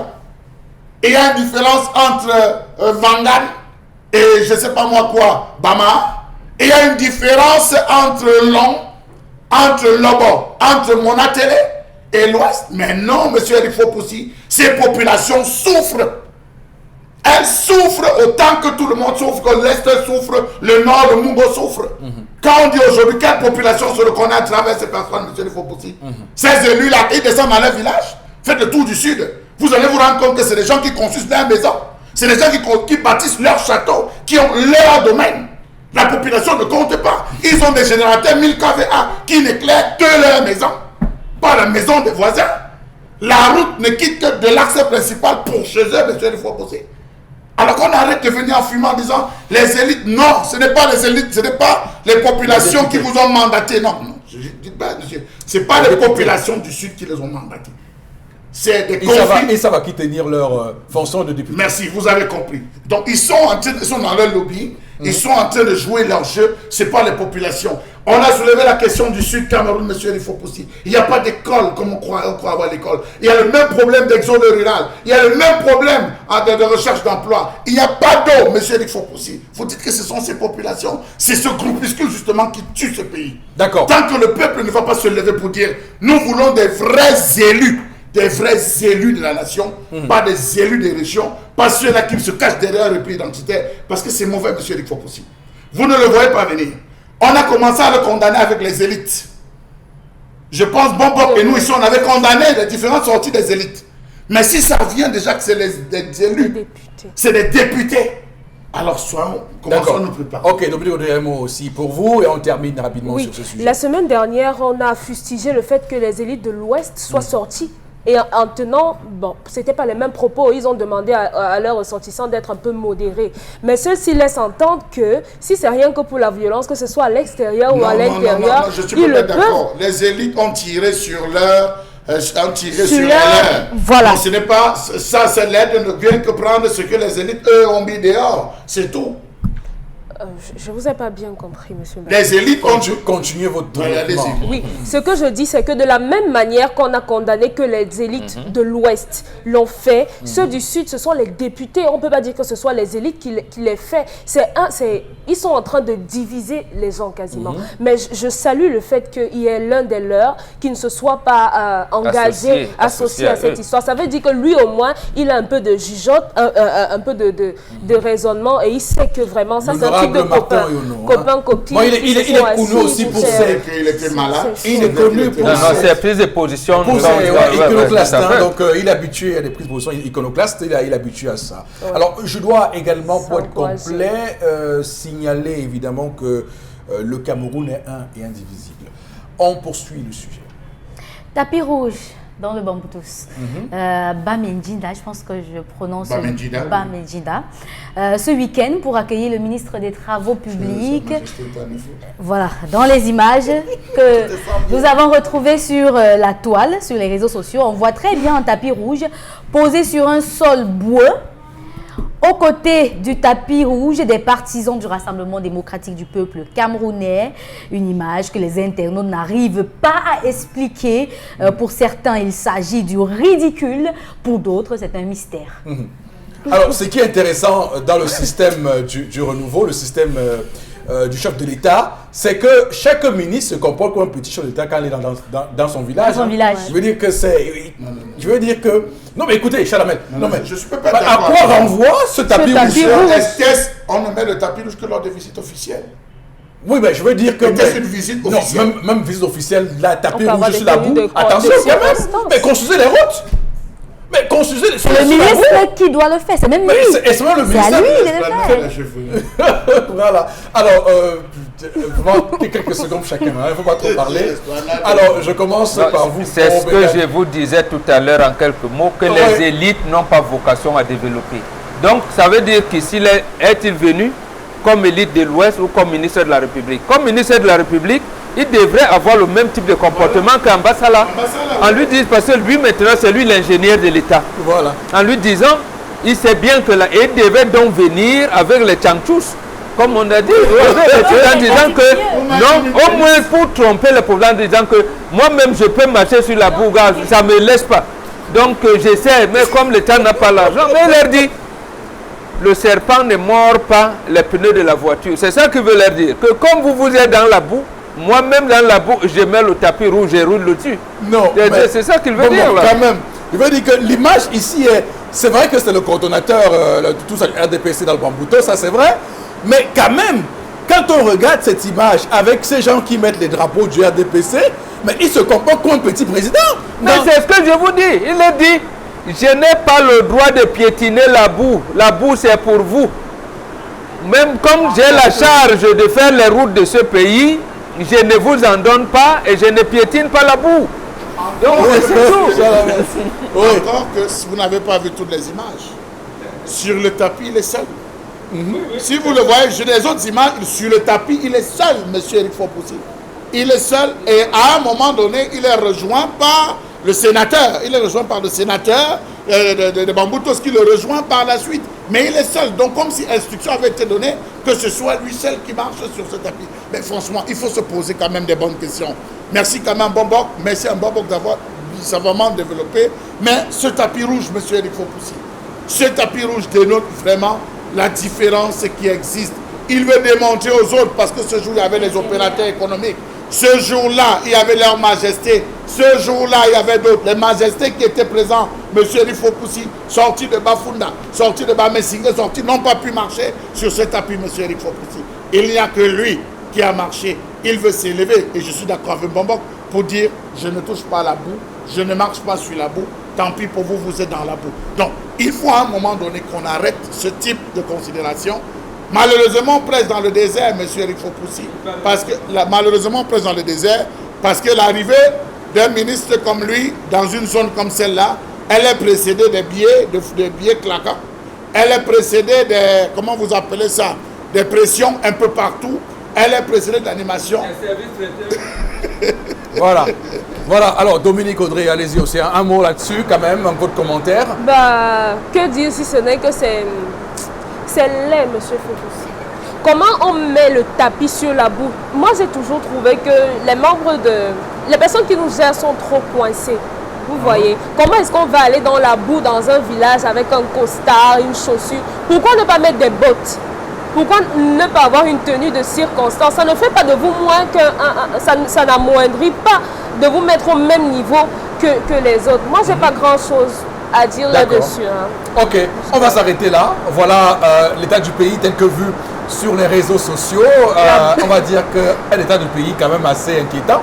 Parce que si nos internautes pensent que le pays est comme ça, bon, on va croire en leur bonne jugeote quand même. Merci Karine Sotia pour ce round-up. On va, madame, monsieur, prendre la suite de ce programme. Voici Interpellation. On va regarder l'image et surtout l'élément préparé, conçu par Cédric Chouna, et ensuite nous ferons le commentaire en plateau. A tout de suite.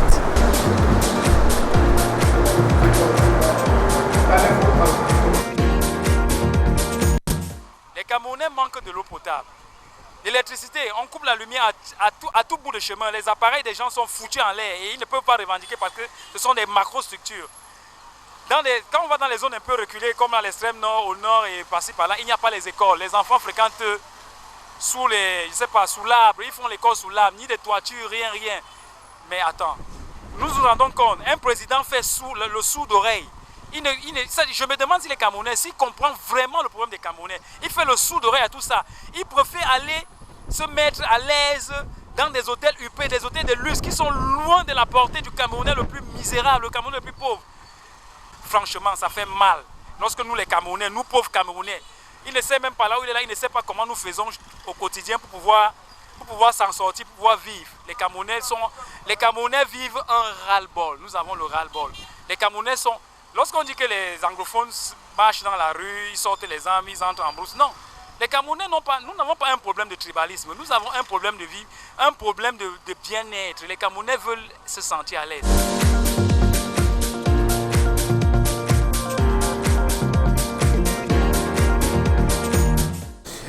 C'est intéressant ce qu'a développé notre compatriote Bengan dans l'état qu'il fait, du moins la lecture qu'il fait de la situation du pays. Oui, absolument. Je suis tout à fait d'accord avec lui.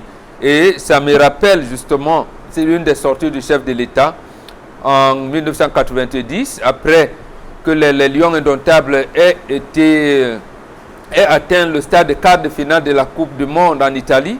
Il avait accordé une interview à Yves Morosi, paix à son âme, à Radio Monte Carlo. Il avait terminé cette interview en disant ceci: je voudrais qu'on retienne de moi celui qui a apporté la paix et la prospérité dans son pays.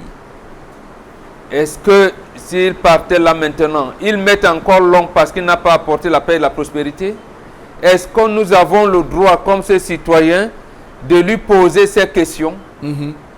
Et ça me renvoie également à ce discours du 18 mai 1984, lorsqu'il demande aux Camerounais de ne pas les défiler au regard des tristes événements du 6 avril 1984. Il avait terminé le discours en disant, je cite, « Pourquoi sommes-nous Camerounais? Qu'est-ce qui nous rend fiers de l'être?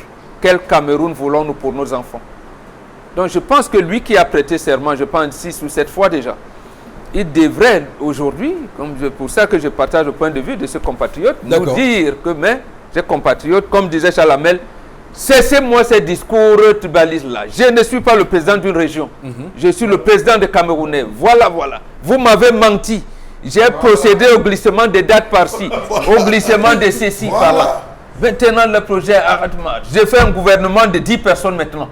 Je veux les travailleurs et tout. Voilà comment on devrait faire. Je pense que si le chef de l'État même fait, ne serait-ce qu'un discours, il sort, il fait un discours, vous allez spontané. Vous pensez que les Camerounais ont encore besoin de discours? Je dis non, il fait, permettez-moi, il dit, je reconnais que pendant longtemps j'ai été trompé. Je reconnais que pendant longtemps, on a voulu la gadou. Je m'engage dès cet instant, non seulement à faire rendre gorge, à récupérer et résolument à mettre le Cameroun sur les chantiers. Vous allez voir que tout ce qui se passe même au nord-ouest. Non, mais les Camerounais vont pas croire ça. Quand il le fait, plusieurs fois il a fait. Il a lui-même en 2015. Je vous dis que il y a un problème de parole. Hein. La parole publique est quelque chose de très important. Oui. Quand vous avez plusieurs fois dit des choses et que ces choses ne sont pas réalisées, c'est difficile qu'on vous croit. C'est le même président qui a dit nous serons prêts le jour dit. Nous n'avons jamais été prêts le jour dit. Ça veut dire qu'est-ce qu'il va faire quoi au Camerounais cette fois-ci que ce qu'il a dit va le faire vraiment? Alors, parce que le décret est d'application immédiate. Quand il dit je nomme Bombok Premier ministre, je nomme Foposi, le décret est d'application immédiate. C'est-à-dire, il ne serait plus un discours de bonne volonté, j'ai les grandes ambitions pour le soleil. C'est que je vais faire un gouvernement de 10. Voilà comment je vais laisser. Oui, là maintenant c'est exact, c'est plus la parole. C'est ça que nous disons. Là c'est le plus. Un gouvernement de 10. J'ai été trompé, excusez-moi, peuple camerounais. Deux de mes anciens proches collaborateurs, secrétaire général, président de la République, m'ont mis là-bas. Les premiers ministres m'ont. J'ai maintenant, excusez-moi, voilà. En tout cas, je vous dis, j'ai fait une équipe de 10 personnes. Ou bien on avait dit 11 personnes. J'ai formé les lions indomptables de gouvernement. 11 personnes. Au stade où on en est, après 37 ans de pouvoir, il est difficile de faire croire aux gens que vous pouvez faire différent que ce que vous avez fait avant. Hein. C'est très très difficile parce que... Non, mais c'est difficile, c'est vrai, mais c'est possible. Il faut donner des Gaulle. Non, mais... Attends, De Gaulle avait été chassé. Hein. Oui. C'est De Gaulle qui a pris la France en 1945. Oui. Il a été chassé. Il est venu faire un coup d'État en mai 1958. Il a encore été chassé. Après, les enquêtes menées auprès des Français en 2010 que De Gaulle est le plus grand Français de tous les temps. Mais parce que voilà. De Gaulle a fait des choses. Et parce que quand il s'est trompé chaque fois, il revenait, il retourne. Donc en fait, mais sauf que bon, les décrets sont d'application immédiate. De Gaulle à Paul Biya quand même. Il ne faut pas comparer. L'ambassadeur des États-Unis lui a donné des conseils. C'est des conseils qu'on lui donne s'il pouvait nous écouter. On ne compare pas. Non, mais c'est juste que pour l'instant, les Camerounais sont au stade des actes. C'est ce que nous attendons, justement. On va terminer sur ce programme avec quelques messages, Karine Santia, de nos téléspectateurs, 2 ou 3 avant de sortir ils sont très nombreux. De ce programme ce matin. Il y a des messages, voilà, je veux le numéro WhatsApp. Alors, sensibilisons nos frères qui mettent d'assaut les marécages, de ne plus le faire, surtout les frères Bamileke en particulier. Georges Benjamin. Non, dites à ces on ne peut pas accepter cela. Il est établi que ce sont les autorités administratives avec les maires qui installent les populations. Nous avons l'exemple de Denver aussi. Avant d'aller à Denver, qui est une zone marécageuse, il fallait venir avec un plan de canalisation. Onobiono le savait, c'est pour ça qu'il a pris ses marécages en Dokoti. Il a conçu, personne n'en se sent plein. Ça veut dire que demander au chef de l'État de créer des entreprises, de favoriser la création des entreprises. Même au village, nous irons au village, on va vous laisser la ville. D'accord, allez-y, Karine. Pourquoi former les ingénieurs alors qu'on ne peut pas leur donner la construction des projets de nos routes? Moi, j'ai mon fils sorti de l'école des travaux, n'est ni intégré, ni ne peut être proposé pour la construction d'une route après 10 ans. Un autre téléspectateur, un autre au panel, un autre téléspectateur qui aimerait bien avoir le numéro de M. Bachou. Un autre qui nous écrit: à vous au plateau, c'est Paulin depuis Bafoussam. Le gouvernement camerounais nous prend pour des idiots. Oui, j'insiste sur mes mots. Ils ne nous font pas confiance car au Cameroun, pour faire le travail, on improvise, on ne prévoit rien. Et ça, c'est une honte pour un pays comme le Cameroun. Ils ne peuvent pas s'inspirer des pays comme la Guinée équatoriale, comme le Gabon, comme le Brésil, puisque ce sont tous des pays du tiers-monde comme nous. Donc, chez nos membres du gouvernement, arrêtez d'être mélancoliques. C'est Paulin depuis Bafoussam qui nous écrit. Merci pour ces messages. L'information également à retenir ce matin, c'est que lors du sommet de l'Union africaine à Niamey au Niger ce week-end, l'entrée en la phase opérationnelle effective de ce traité de libre-échange continental, la zone de libre-échange continentale. Donc le Nigeria a finalement signé, c'était la grande peur pour ceux, 54 pays ont signé, sauf l'Érythrée jusqu'à présent. Donc ce traité va rentrer donc en vigueur totalement en juillet 2020, mais déjà on est dans la phase opérationnelle. Madame, Monsieur, merci infiniment de rester avec nous sur Equinox. Nos programmes s'enchaînent. Dans un court instant, le journal de 12h sur Equinox Télévision. On se retrouve demain 10h. Que Dieu bénisse le Cameroun.